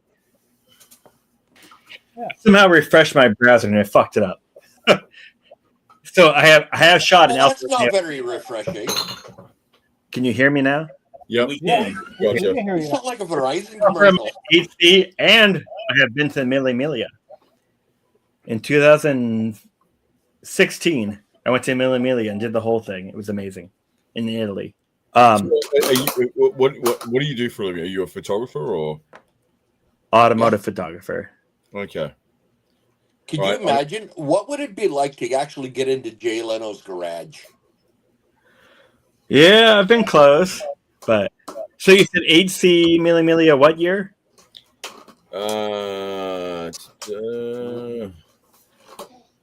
Nineteen That's right. 38. 38. I like that. Okay. Yeah. What about it? I just think that is possibly the most beautiful car I've ever seen. It's up there. Yeah. The 8C is like a super, like considered the 8C line is like considered one of the very best of the best. I shot an 8C. I don't remember what. I'd have to pull up my phone and see what year it was, but I shot one that was super cool that actually had like leather wrapped around the hood because the owner did ice racing in it in like the 40s. Oh, wow. So he had the whole hood wrapped in leather to keep the engine temps up. Wow. Right, I want to throw one more at you, and just get your opinion. This Dad, I to like me this Rattler. is up there with a Type 57 Atlantic. Talbot Largo T150C The French. Yeah. SS Goutte d'Eur. Yeah. So I don't know that exact one. I have to Google it, but that, yeah. So that's like the French, like teardrop styling. Yeah. Correct. And that, I went to a museum in Southern California, and that was that guy's thing is he had all those style of pre-war, like kind of teardrop, and he had like the Bugatti. He's actually who owns the Bugatti Atlantic, and he actually had like 4 or 5 Tabalagos like that, other stuff too. That was his thing. I think it's the Motor Museum. Hi, my love. He shut it down, unfortunately, but. Oh, really? Oh, I'm gonna try So the one that I shot is called the 1933 Alfa Romeo 8C 2300 Corto Spider. All right, hang on. Can you say So if that you search 1933 Corto Spider, COTRO SPYDER, if you Google that, you'll probably actually find my photos. So how did you get into shooting cars? So I moved down to Phoenix like when I turned 18, got into that stuff, went to car shows, like local little bullshit, got to know people. Just started chatting with people at little like get-togethers, and then actually tried to do this like little local magazine called Desert Motors, which is my name on the YouTube. And so it was like interviewing people, shooting local cars, events, and so I shot a couple cars, and then some big auction companies saw the photos, ended up using them for their auctions, and then so yeah, I shot like. So for a while, it was the most expensive car ever sold at auction, a Ferrari 250 GTO that was $48.8 million. The most expensive British car ever sold, a bunch of shit like that. So I shot a ton of cars, and then now like do that plus some other stuff. That's cool. Yeah. So kind of word of mouth gets you around. Yeah, I mean, I actually so I had an Instagram where I used to like try to market and stuff, but I haven't posted in over 5 years. And all my YouTube videos are like literally just videos I create for auctions on Bring a Trailer, which is like a an auction site that's just for cars. Yeah. So Now, have you Right. shot any like transport trucks or anything large? nothing quite like that. I've shot some like cool old like 1940s, 50s motorhomes kind of things Okay. with like all polished aluminum on the outside, and then like The Airstream. yeah, like but beyond that, where like inside it's like all wood and like super cool stuff I'd actually love to have. But yeah, I mean a little bit of everything. What about aircraft? I've never shot aircraft, but I've No? shot crazy ass shit that has aircraft motors in them. Like I've shot some stuff that has, or like a Packard that had like a V12 from a World War II boat, V12 from a boat that they put in a car and like polished aluminum body and like just a giant like 25-foot long kind of thing. That's cool. What do you think about Duesenbergs? I've shot like very few of them. Maybe, goddamn, maybe actually now that you say that, I maybe never ever shot one. I mean, they're cool. I've shot a lot of stuff like that. I shot a lot of 20s, 30s Rollses and Packards. Silver Ghosts. Yeah, some So, boat tail stuff, like some coach interesting- built one of one. It's interesting you should say you've shot a lot of Rollses, because on this listing here, which I'm in love with, the number one most beautiful car of all time, 1925 Rolls-Royce Phantom Lockheed? Coupe. I'm gonna look it up. Is that the one with the weird round door? The Is it photo, like a circle door? yes, or no? yes, yes, it is. Yes, Yeah. Yeah, that thing is crazy. yeah, just Just has like literally a circle door. yeah. Chad, so you know, this lemon stuff is absolutely drinkable every time. Like, crush it easy. Yeah, it's weird. I've been like super lucky. Like, so I was into cars, and I was born in Wisconsin, grew up in Alaska, and there was no cars in Alaska. I mean, you know, as you can imagine, Sure. like the coolest car was like bullshit nothing car here in Phoenix. So I moved down here, and I've been super lucky to drive. AMC Javelin. Hey, that's a fucking cool car. Javelins I are know. awesome. I actually But that's used like the my AMC Gremlin. Everybody owned one, but nobody wants one anymore. my daily driver for a while was a 67 AMC American, and so I love AMCs. But I saw the AMC Eagle. One of my coworkers' husbands restored one. I was like, how easy is it to get parts? It's not. yeah, but yeah, I moved down to Arizona, started to like shoot shit. I mean, it took a while to kind of build up, but I remember a moment where I was doing a photo shoot and I was driving a Ferrari F50, and I was like, kind of pinch myself kind of thing, where it was like, when I lived in Alaska, this was like, you go to the Cruisin' USA arcade game and like drive a Ferrari F50, and like it didn't seem real, and then I was actually driving it, and it was like, holy shit kind of thing. Yeah, it's the surreality of the moment. Yeah, and it's like, it's weird to get jaded because like Porsche 911, you know, I mean, most people, that's like some car they dream to own The and Martini. like dream to drive for one time. And I've literally probably driven 200 plus different 911s at this point, maybe 300 plus. I mean, I've driven probably, or shot and driven probably 50 to 100 Jaguar E-types, for example. So My like, question is, have you ever been in the celebrity ones, like, say, Paul Newman's 911?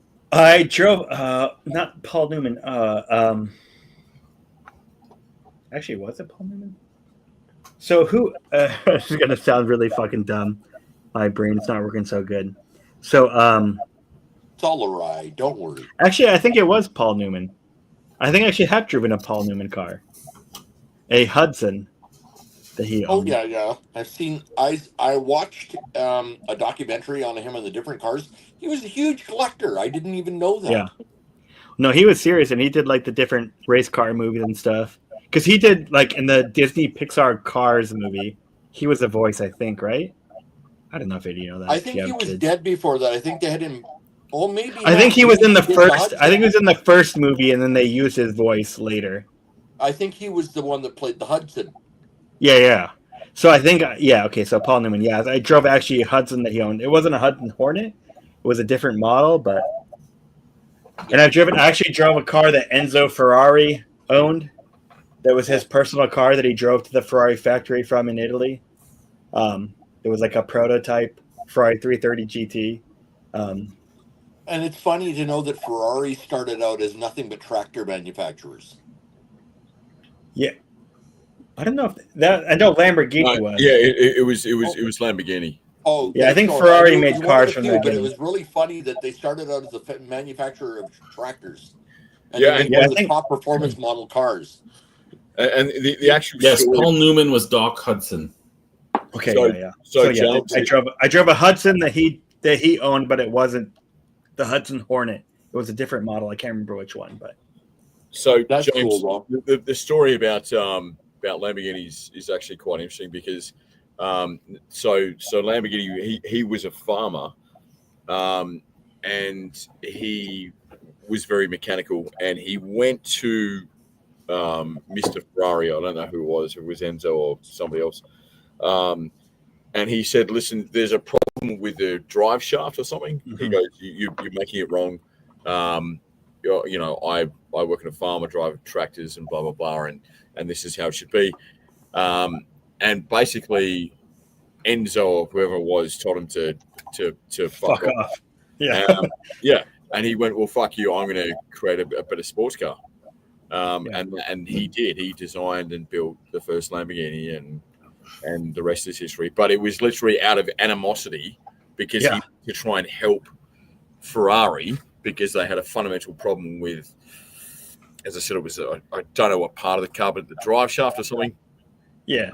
And Ferrari told him to fuck off, and so he went, "Well, fuck you, mate. I'm gonna make my own." And that was the story of Lamborghini. So Isn't that amazing that our if world Ferrari is- actually created Lamborghini. If Yeah. if he was nice to him or accommodating or whatever, there would be no Lamborghinis, which is crazy. And isn't it weird? Our world is made out of people like that, and you're sitting there kind of like some engineer that isn't engineeringly trained suddenly becomes world famous because he's sitting there kind of like, "You guys didn't even pay me any attention. I'm going to prove you as an idiot." Yeah, that's it's a good motivation. Speaking of mirrors, I actually shot a while ago for an auction company. There was a junkyard out in LA that was like this legendary junkyard, this crazy guy that like since the 1960s, I think, he like was collecting cars and just like hoarding them away and like didn't let anyone into the junkyard, even sell parts kind of. And then finally he died like 2 years ago. And so then his kids brought the auction company in and I shot the cars, like his valuable cars. And then someone else shot the other cars. But he had, when I shot it, he had 3 Miras, Lamborghini Miras. And at one point he had like 7 or something. He had like one prototypes of old cars, old Porsches. And he had a Mercedes 300 SL Gullwing. But he had one of the alloy bodied cars, which they made 13 of them. So it had like aluminum and alloy body. So it was like 200-300 pounds lighter. And people knew it existed, but he had buried away for 30 years. And Is that the guy? Is that the guy? Somebody appeared on eBay about 3 to 5 years ago that had, I think it was 35,000 hubcaps for the 1963 Cadillac. I'm like, it who could the be. fuck I don't would know. have that, but they're selling them at a mint because Yeah. they're brand And new out of the box. This guy was fucking weird. He was definitely like honestly mental illness kind of thing, where he had like hoarder. So he had like all these super valuable cars tucked away, and he would sell like a shift knob out of a car, or seats out of a car that were like one of one versus like he had, like I said, he had literally a one of one prototype for my mid 60s Italian car, this convertible prototype, and he sold the seats out of it, but kept the car. So like to pay for I don't know what and all this shit, and like so that 300 SL alloy, for example, sold for $9 million, even though it was like hadn't been driven in 30 years, had flat tires, was dent in the rear end and stuff, and just a totally weird guy. But there's a lot of weird people out there. Isn't that fucked up? We're all like that. We all hold on to what we think is valuable and sell off what we don't, and everybody else is like, "Fuck, I want that." Yeah, but we probably don't have $100 million worth of cars that we're holding on to. No, but you got to think about it. Where did he buy it? He probably bought it at an auction where somebody either fucking surrendered. No, I think it was literally like cars, like someone got rear-ended in their Lamborghini Mira, and he took it in, parked it for 60 years. Or not. Yeah, or close somebody to, yeah. ended up with the 50. accident and it ended up impounded. They couldn't get the fee to pay it out. He picked it off the fucking lot at an auction. Yeah. But like I said, this guy was so weird. He like literally wouldn't let people even look in his junkyard. And he had like Porsche 356s, which are like the precursor to the 911. He had probably 50 or 60 of those in his junkyard. And how many Porsche 911 Martinis were ever made?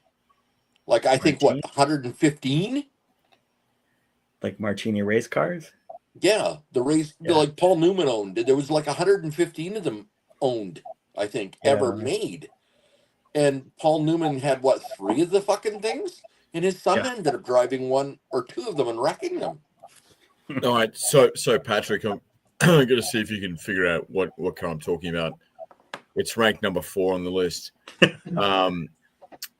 What can be said about a car that was ordered by one of the initial Ferrari investors, designed by Ferdinand Porsche and made by Daimler-Benz? Count Trossi, the future Ferrari president, loved this car, made for hill climbing, and bought one after its competition days were over. With a body reworked by Willie White and an impressive 7.1 litre straight 6 engine under the hood, developing 300 horsepower, Ralph Lauren enjoys this in his... I know what this is. So it's a Mercedes. I can't remember what the actual is. It's a 550 Count Trossi. Yeah, it's a Mercedes 710 SSK 710. Roadster. It's fucking beautiful. I actually think that's maybe the most beautiful car ever made. Yeah. It's, like that's... And can I just say, your car knowledge is fucking off the charts, dude. It is. No, that it's black, roads, like open top. Yeah, that's fucking beautiful. Yeah. That pointed rear fenders. It is got to be in the top. If it's not, I think that's actually the most beautiful car ever made. Yeah, What are you if it's mixing, not, Chad? it's definitely in the fucking. What are you eating, Chad? You're smirking about something. Uh-oh.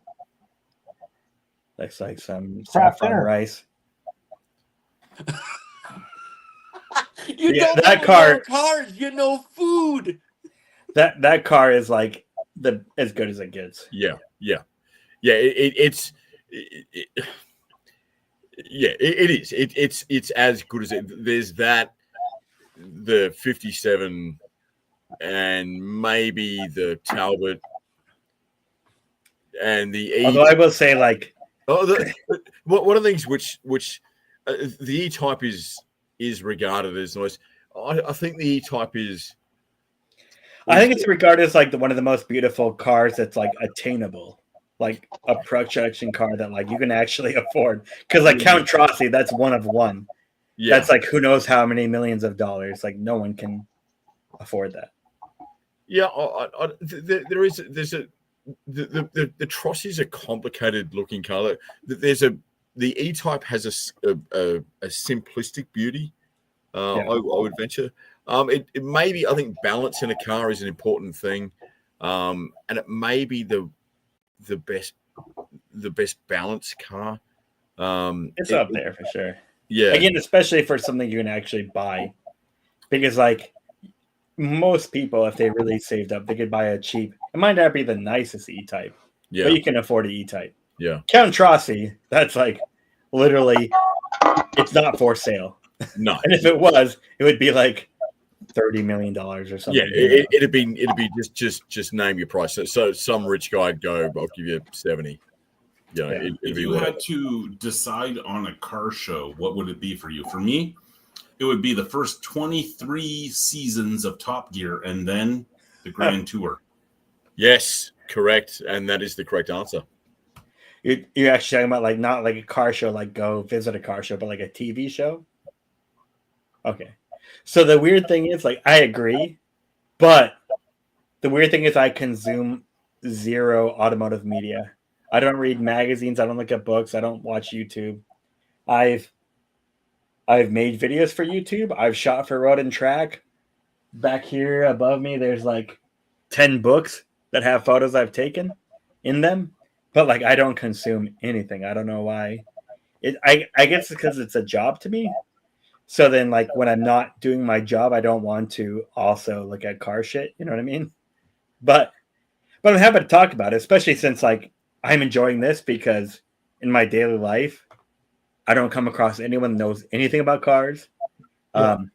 So like Jules, the fact that you're talking about the fucking Count Trossi, like that's like I love it. I'm into it. But yeah. I mean, in terms of editing and people, like, I mean, Top Gear and then Fifth Gear and then all that stuff. Dude, And one it's of the obviously interesting another level. one of the interesting things about Top Gear is that it wasn't a car show. Yeah. And if you have a look at how the show evolved, my dad has a good metaphor for it. Is that it's the Woman's Day magazine for men. It's selling a dream. And the show metamorphosized, like they used to do. Oh, we're going to review this car and we're going to review that car. And then they found out that certain segments were really popular, like getting a celebrity to drive around the track and going on a tour in southern Italy with some crazy sports cars. It was the Or car how show long for it took non-car to destroy people. a Toyota Land Yeah. Cruiser. It went from reviewing cars to selling a dream, and the dream was, and that's what the show was on Amazon. Really, it took a couple of years, a season or two. It was a bit silly at first, but then it was taking amazing cars to beautiful places. And it was selling the dream. It's what every guy wanted to drive a so and so. Even my wife liked the show. Like, Yeah. Well, My favorite character was the Stig. the Stig. Yeah. Schumacher. Is Schumacher still alive or? No. Yeah. No Yeah, idea. I mean, he might be. Yeah, I don't know. Yeah. But he's not alive in the real sense of being No, alive. wouldn't you just so private. after now? Wouldn't you just pull the plug? Wouldn't you just go? Yeah. Dude, it's not happening. Yeah, I don't know when Tiff Needell left, but I remember Tiff used to be the guy, and then he left, and it was. Do you remember Tiff? I think he spun off and made Fifth Gear. Oh, really? It was like Top Gear and then Fifth Gear, Huh. and he was Yeah, like the original Top Gear guy. I vaguely, Fifth Gear. I remember that. Yeah. Yeah. Vaguely. I He was never like watched the it. British dude, Yeah. Tiff Needell. I think he used to be a test driver for some company. Sure. But- Sure. Has your sorry for interrupting your dinner there, Chad? No, Yeah. you're not. You prick. my I'm not a homemade, prick. my homemade I'm stuff. a dink. But yeah, it's interesting because I've been into cars. Like I actually got into cars before I got into photography, back when I lived in Alaska. And then I moved down to Phoenix, and I just happened to like move to Scottsdale, which is like one of the richest parts of Arizona, one of the richest parts of the country. And so kind of got into that bullshit. And it's interesting, like, God damn, I can't remember where I was going. I was going to say that, just driving stuff that I never imagined and all that kind of stuff. And, that's what I was going to say, is that it's interesting that, so I've driven, like I said, I've driven like, let alone honestly, probably 300 different Porsche 911s, for example, and a ton of other bullshit. And so, like, it's interesting to drive stuff that you think is going to be cool and stuff that you don't know what to expect, and kind of get a baseline of like what you would actually want to own if you had the money. Again, I do not have the money to own these kind of things, so it's kind of fun that, like, you know, I get in. I could never afford this stuff, but I get to You're drive the guy them. that gets to live out the guy's fantasy of driving the cars. You're the guy that's lucky enough to walk up close enough to them to actually put a fingerprint on them. Yeah. Well, like I said, that Mercedes that I tried to show in my phone, I did 125 in that, for example. Woo. And also, like, a lot of aggressive driving. So when I drive this stuff, it's not like a valet. It's like actually driving it. You know what I mean? But see, if I got into a car like that, or any of us got into a car like that, we'd be fucking constipated for a week of fucking wrecking it and having to pay for Well, it. and I was like that at first, you know, because like you get nervous. Like the first time you drive a $3 million car, you're like, oh shit, am I gonna fucking wreck this thing? But I mean, it's a car. You get used to it. You know what I mean? And Well, Yeah. my original cameraman, who when I lived in Niagara Falls worked for August Automotive, his favorite thing was to make people that would buy Porsches and Lamborghinis and all that type of stuff, Austins. His favorite job was to make them cry when he would tell them how much a brake job would cost or an oil change or something like that. And they'd come in for it and he'd be like, yeah, $16,000 for me to do this. And they're like, what the hell do you mean? And he's like, you bought a $700,000 car. Did you not think it was going to cost a lot to fix something? yeah. And that's Well, that's why like you the- see celebrities like Ashton Kutcher's wife, whatever the fuck. She drives like a fucking Chevy celebrity type vehicle. Well, that's like that Mercedes I'm talking about. That's like tires are probably a full set of tires is probably $2,500, $3,000. But the tire life is 1,200 miles because they're so soft that they wear out that quick. So like if you actually drive it, and like you said, brakes and all the other maintenance, you know. So in other words, the tire job's about every 2 months if you drive your car. Yeah, which honestly, sadly, most people do not. I can't tell you how many amazing cars I've driven that have like 500 to 2,000 miles on them. That's crazy. It's bullshit. Like, No, but hang on, just to push back on that point. So, I mean, driving is driving, and you can get a driving experience out of a WRX. But most cars, expensive cars, are bought for their aesthetic quality. They're not bought for their driving quality. Like you don't buy a Bugatti 57, Atlantic. well, yeah, I mean that is driving. different. Yeah, but fuck that. If I'm going to spend $1 million or more on a fucking car, I'm driving it. Oh no, I agree. I'm being devil's advocate here. But again, the reason why you would want to drive that is for other people to see you. It's sort of a narcissistic. See you, Brian. Love you, No. mate. Yeah. You know, Okay, man. guys. Have Till a good next night. time. But No, for sure. You buy a car like that for its aesthetic qualities. No, and also I think way too many people buy it as an investment. They think I buy this limited car, I can barely drive it, and 5 years later I can sell it and make a profit. Sure. I mean, there's also like I've been to multiple billionaires' garages, and like those guys, it's more like I'm going to buy what I'm into at this moment. I'm not going to drive them, and then if it works out, it works out, kind of thing, you know. I mean, Well, isn't it true that antique? Don't want to use the word antique, but cars have been one of the best investment vehicles, pun intended. I mean, for sure, in the last few years, Porsches especially they've actually probably since COVID, like COVID for whatever reason was like the time where all of a sudden Porsches took off. Basically, across the board, Porsches have doubled in price Really? or more.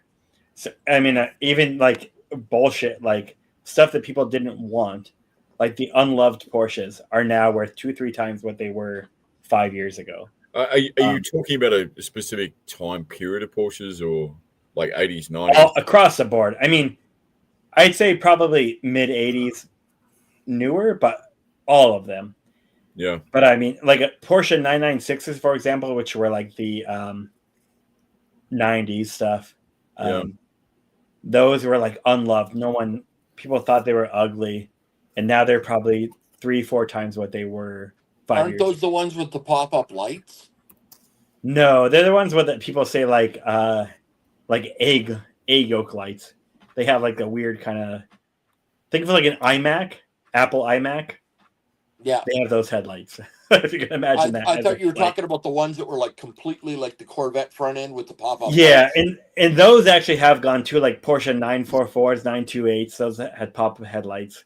Those have, like, people just hated those for the longest times, and suddenly they're worth money. They look like a freaking ugly Chevy Capri with a weird end. Yeah.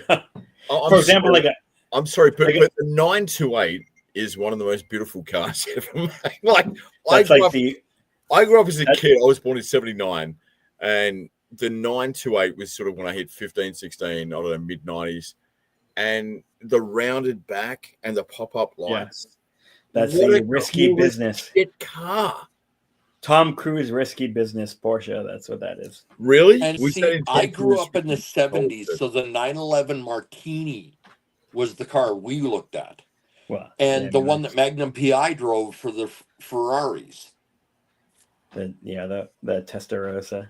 Or no, I think he actually had 328. Yeah, it was the 328. So it's funny, Patrick. What was the Ferrari that Miami Vice was the Testarossa. Oh, Magnum the PI Miami was a Vice 328. Daytona Spider. the Ferrari that I grew up on, which was the iconic Ferrari.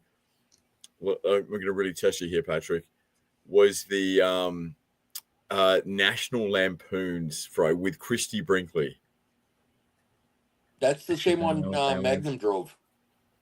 Is it 328, That was the 308? Testarossa, It could have been. It was like three. I think it was. Or a 308. it was the Mondial. It might have been the Mondial, which is like the 2+2 weird, like unloved one.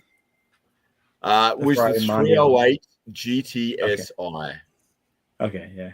So that's a Yeah. 308 with the it has the fuel injection, which is the I. Which with Christy Brinkley. Yeah. Yeah. Well, That's Jules, at a that point, pretty good combination. she's nothing but an accessory. I would have paid for that accessory, James. If the car. I The think car- Billy Those Joel cars- did. Well, we can throw in a Christy Brinkley. That'll be another $5,000. I'll go. I'll have that accessory.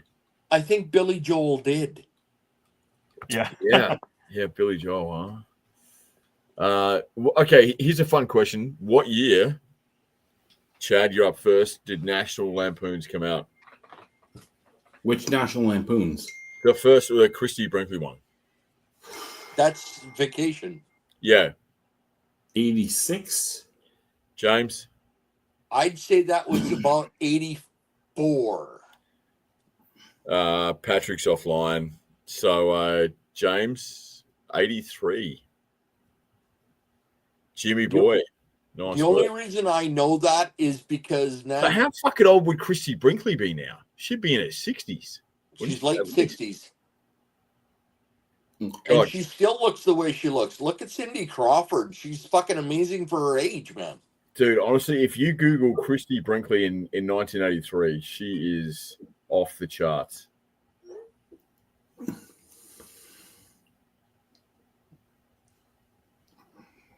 And yeah, she still looks hot as fuck.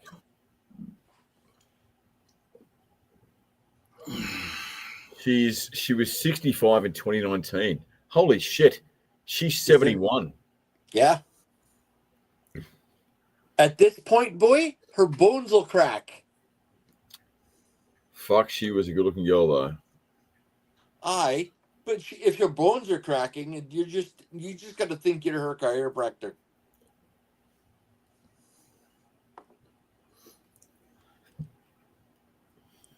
Am I But the being a plastic disgusting surgery is asshole good. right now? Yeah, the plastic surgery is good. she's had a lot of work. A lot of work. Are you purposely leaving and coming back for attention, or are you just doing that by accident? Me? Yeah. I went to go grab this that I put in the fridge earlier. I had switched to What's the that? bourbon, but now I'm switching back to the hazy IPA. Is it a bad thing that the older I get, the more the older is okay?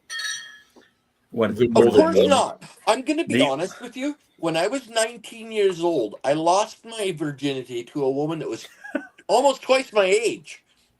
She taught me everything I know. Every woman after that has never complained about what I know. So having a Mrs. Robinson is a fucking amazing thing. And here's to you, Mrs. Robinson. Exactly. Watch The Graduate and actually go, holy shit, they were talking about that in the 60s. And No, it's true. The The older Graduate. the woman, the better she knows what she wants, and the better she can teach you what you should know for the next ones, so that, well, you know what you know. The Graduate had some good-looking women. Who was the? It was Anne Bancroft. She was a bit of a possum. Anne Bancroft. Are you saying she was a possum or an opossum? No, she was a bit of a possum, not opossum. So she Not- played dead a lot. Got it. And Catherine Ross. There you go. Oh, Catherine Ross was the young one. Yeah, no, she was also a Are possum. you talking about the Golden Girls? Hey, You fucking idiots. You know, I don't think he was referring to B. Arthur. My buddy, the Reverend, actually has a naked picture of B. Arthur up on his wall. Oh, that'd be looking at like the female coach off of Glee.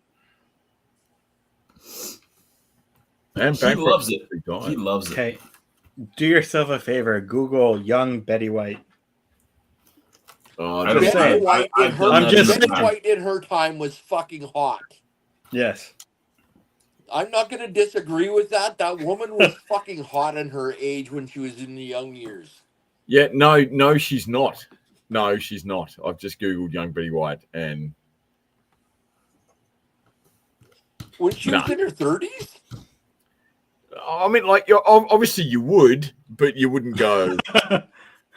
You wouldn't. Fair enough. You For wouldn't. the beauty standards chase back the then. For the beauty standards back then. Think about that, Jules. Yeah, and again, 100 years ago. yeah, and again, James. No. Here's to you, Mrs. Robinson. Yeah. Agree to disagree. One of my friends went and said, the older they are and the more their hips crack, the more it turns me on. Weirdo. All right, I'm gonna have a cigarette. I'll be back in a second. See, the talk excited me. Now needs a cigarette. Yeah, I need to. What do they say? Like, smoke them if you got them. Yeah. Oh, need I a thought you were going to say it cigarette, too. tastes like an older woman. There you go. Tastes like tar and nicotine. All right, I'll be back soon, gentlemen. Just talk amongst yourselves. Oh, thanks for the allowance. Am I an asshole for saying what I say? Or is it just my... No, you're just an asshole in general. It doesn't matter what you say. Here I thought it might have been my fucking mental disorder, but it's not. It's just me. Yep, pretty much. So I'm sorry. I'm terrible with names. Albino Rhino, what's your name? Chad. Chad. And James, what's your name? Just joking. I assume your name is James. I was going to go and say, you're psychic. What was that? This is They're not odd, fighting. but Chad, have you ever heard of the rapper Brother Ali, Yes. an albino dude? Yes. He's fucking good. He is, and he kind of looks like Respect. me. A little bit, yeah. A little Yeah. more clean shaven. Well, at one point we looked identical, and then I got older. Yeah. Yeah. Anyway, he's great. Made me think of him. So awkward. Do you like rap music in general? Old No? rap music, yes. Oh, Like like- Grandmaster Flash and Grandma, and- you go fucking real old. well, What about, I'm like, in my early 40s, Wu-Tang? right? Like Into the 36 Chambers Wu-Tang, early 90s. Rapper's Delight and stuff Protect like that. no, like Protect Your Neck. Wu-Tang No, Clan no. ain't nothing to fuck with. No. I've listened to it. I don't hate it. I can listen to it, but like new rap, I hate mumble rappers. I hate all that stuff. Oh yeah. It doesn't. Okay, so I agree with hating mumble rappers, but that's a very shitty slice of rap music.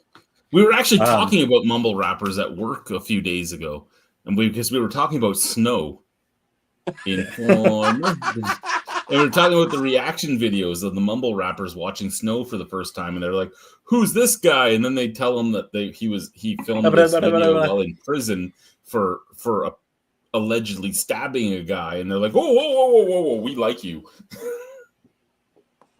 No, He's that's fucking that's not hilarious. nice. He's a white boy from fucking Canada who grew up in a From Jamaican Tirana. neighborhood. He grew up in a Jamaican neighborhood, yeah, in Tirana. Yeah. Well, one of the biggest and shittiest rappers, Drake, is from Canada, right? He is Oh, from fuck. Canada as well, yes. I do not No. consider him a rapper. I consider him the fucking toilet paper that came in the wrapper. I also am not a fan. Drake has never ever, like, the guy started on a fucking teenage soap opera. Yeah. I'm kind of like, how Tra- can I even what's it take called? you Tra- seriously? Alanis Morissette started on You Can't Do That on Television. That was respectable. That was a semi-funny show. What's it called? Trossie something? What the fuck was Drake's TV show called? Oh, Something Trossie. I feel like it's something Trossie. no, it was Degrassi Junior High. or Degrassi. some shit He like was that. on Degrassi Junior High? Yeah. Yeah, he was on Drake. the new one. Yes, the new generation. I never watched the new generation. I watched the original Degrassi. He wasn't Yeah, the on- original Degrassi was totally different than that. Fucking Yeah, like shit. Wheels and the kid that had HIV and all that. Yeah, I know the original. The No, Zits. the next generation of Degrassi was where fucking Drake came from.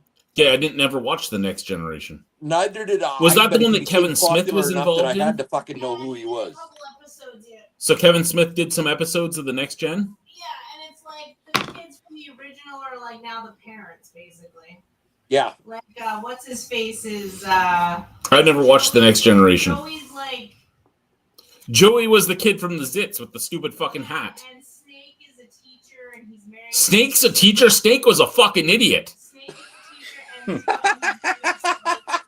He's married to Spike. Spike was a fucking idiot too. And they're raising Emma. that explains What- how the teacher got his. What was happening with Spud? Spud was the one that had HIV, wasn't he?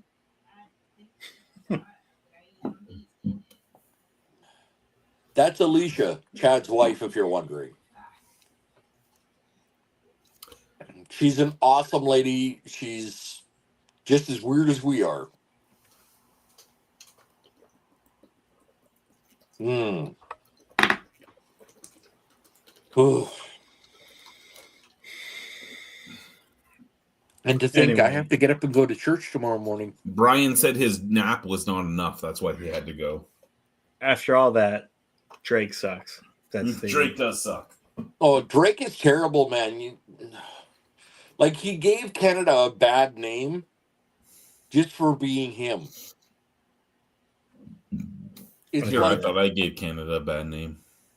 fuck no. Either way, I You say, actually stand up for Canadian rights, sir.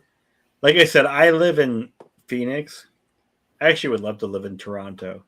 Seems great. No, Toronto sucks, man. Really? Oh, fucking right. I'm going to be honest with you. We hear up here in Canada, this is not a word of a lie. We hear of a lot more violence stateside, especially guns. But up here in Canada, there's a lot more, I guess, personal violence. It's really fucking weird. More up close and personal shit, like knives and shit and home invasion shit. Well, And we're actually going through right now, the political parties arguing over castle law here, whether or not it should be enforced or whether or not it shouldn't be. yeah, I don't know. I just know that America is very dumb. This country is very, very dumb.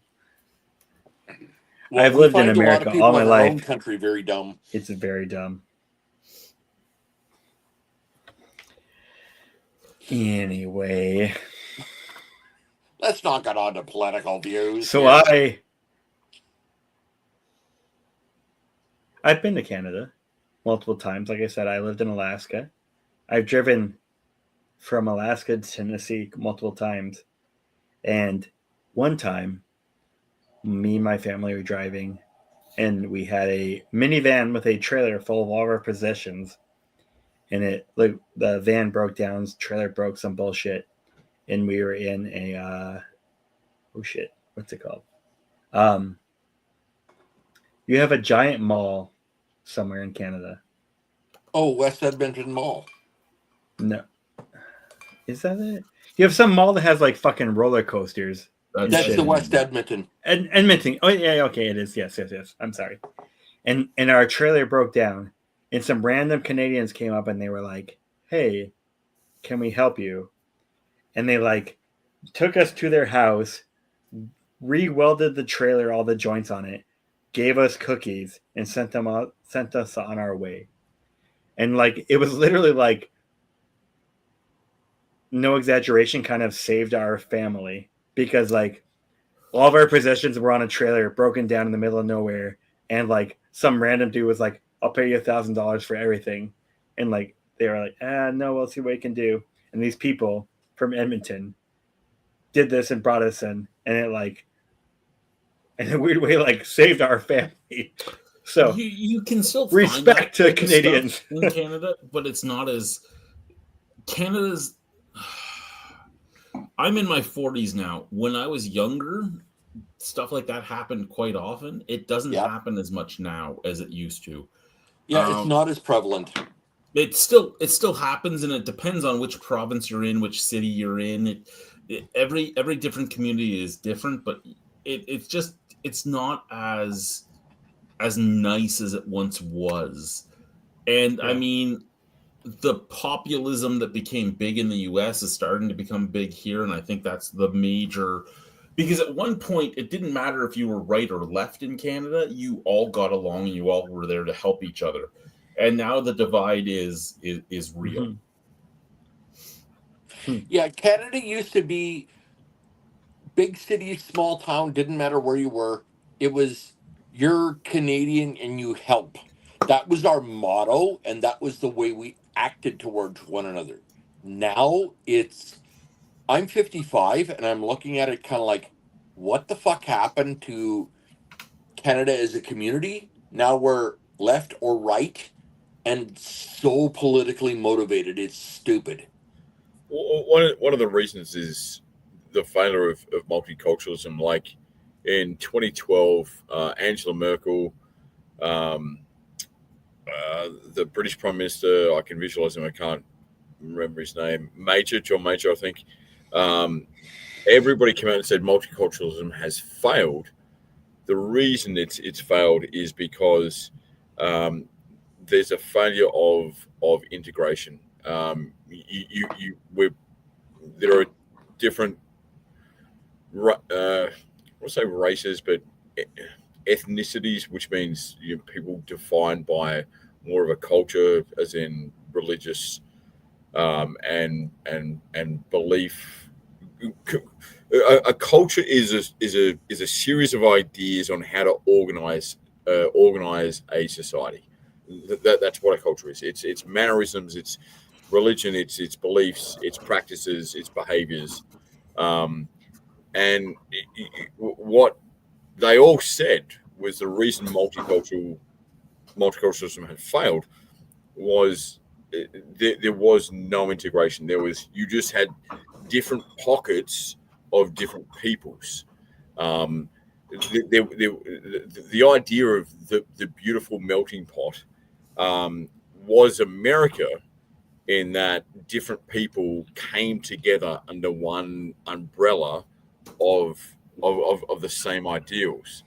That's multiculturalism. Sorry, that's not multiculturalism, because multiculturalism is people who are basically just geographically adjacent, but don't come together under the same umbrella of similar of a overarching umbrella of the same culture. You just have different cultures who are geographically adjacent to one another, and that's what, if you go to London, I mean, you go to parts of London where women are wearing hijabs, but they have an English passport, and to say that they're English is absurd. They live geographically in England. They have a legal right to be in England basis their passport, but to say that they're English is it's simply wrong, and that's not a racist. I'm not talking about race whatever or whatsoever. I'm talking about a set of ideals. They enact practices which are as antithetic to the West as you could imagine. Putting a woman in a bag, which is effectively what a burqa or a hijab is as anti-progressive as you can get. So we mistake we mistake empathy for equality. We feel we look at skin color and go, well, if brown people do it, then as a white person we have no right to say anything, because that would be some sort of cultural imperialism or whatnot. So we get to a stage. Canadian lager. We get to a stage where demographics, they determine society, and if you change the Hold it up a bit, Chad, so I can see the rest of the can. Sorry, is it just plain white, or is there any other stuff on it? Interesting. Sorry.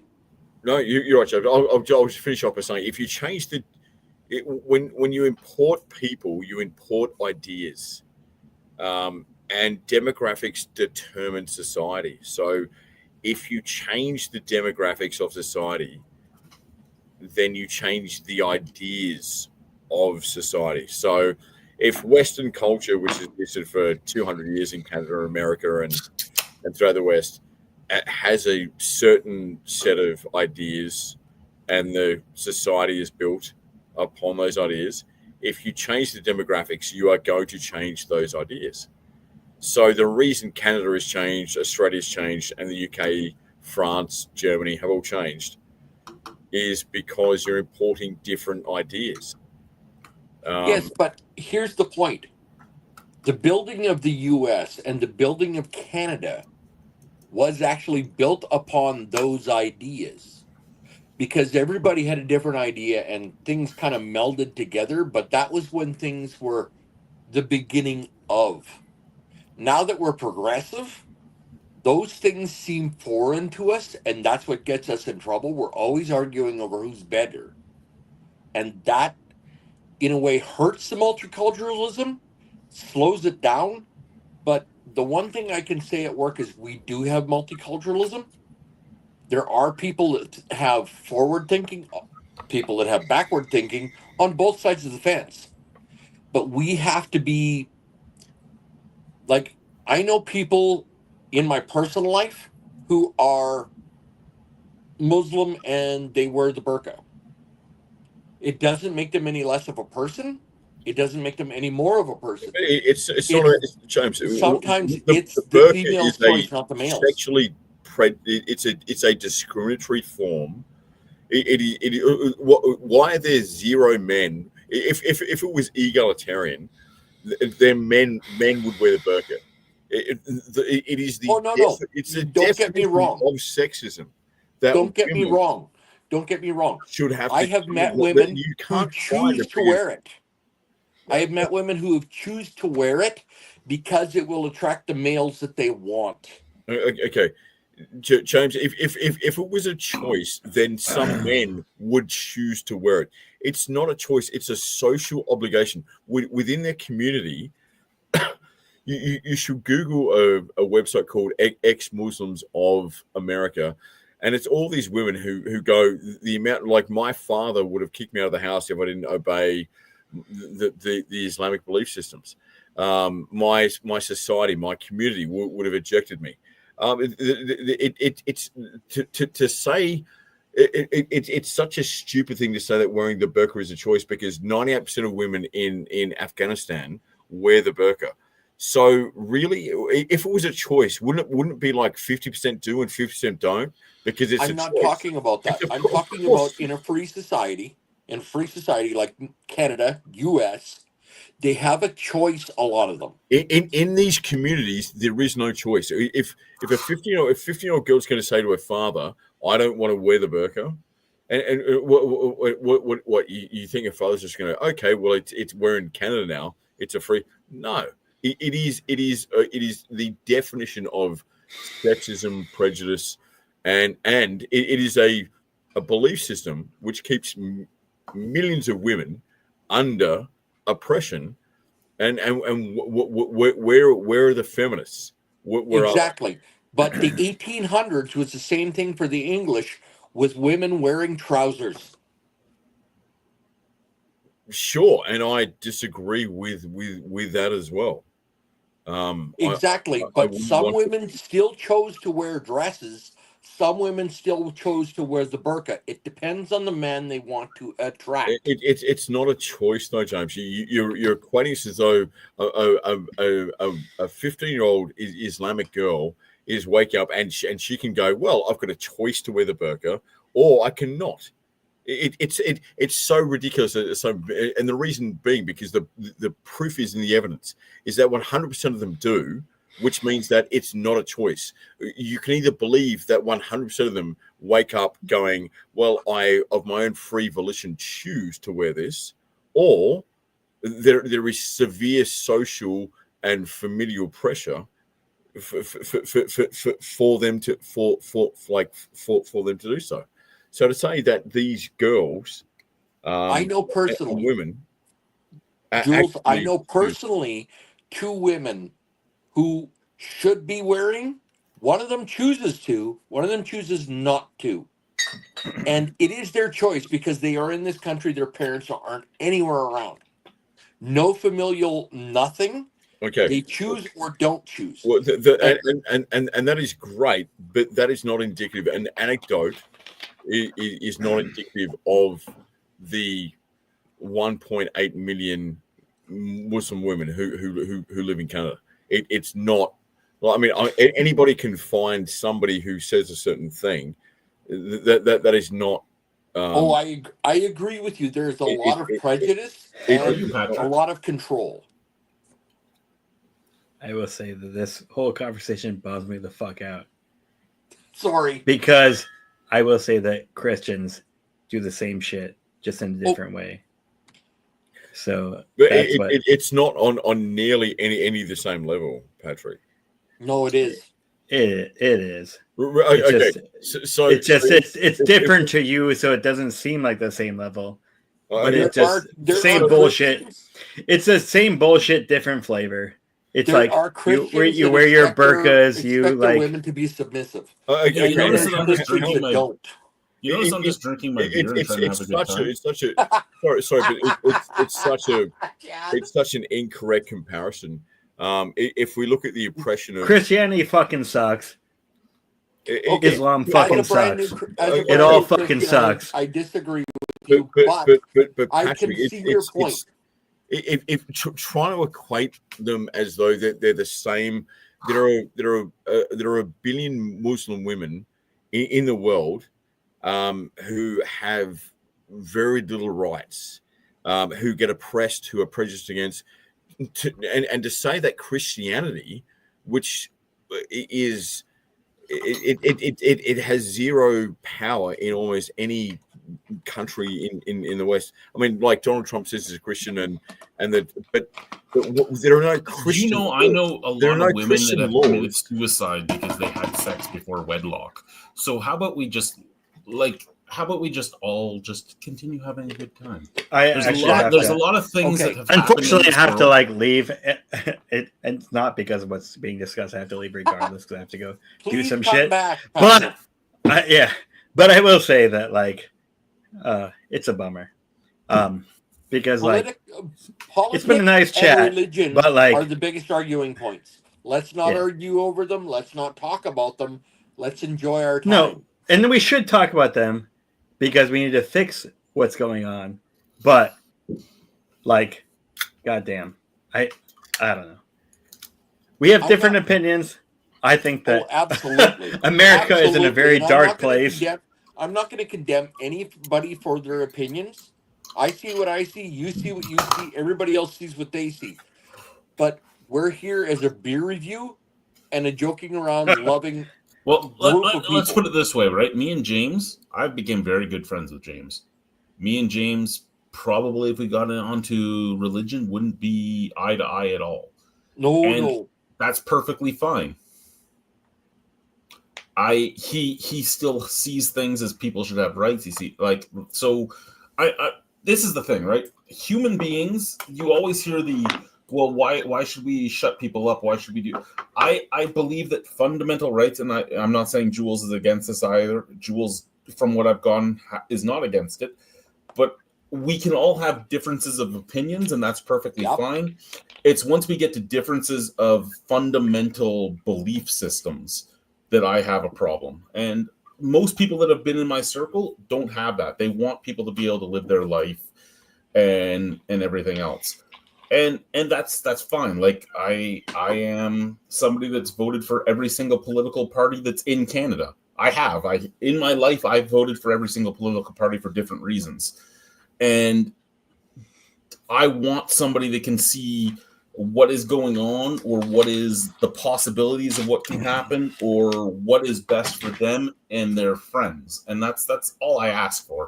I've had conversations with some of our immigrant workers who were big fans of certain political parties, and I'm like, well, why? What is it about this that you want? And they would say certain things, and I said, okay, well, I get that. I'm actually a fan of that idea as well, but this is what the person you're talking about has actually said about your race.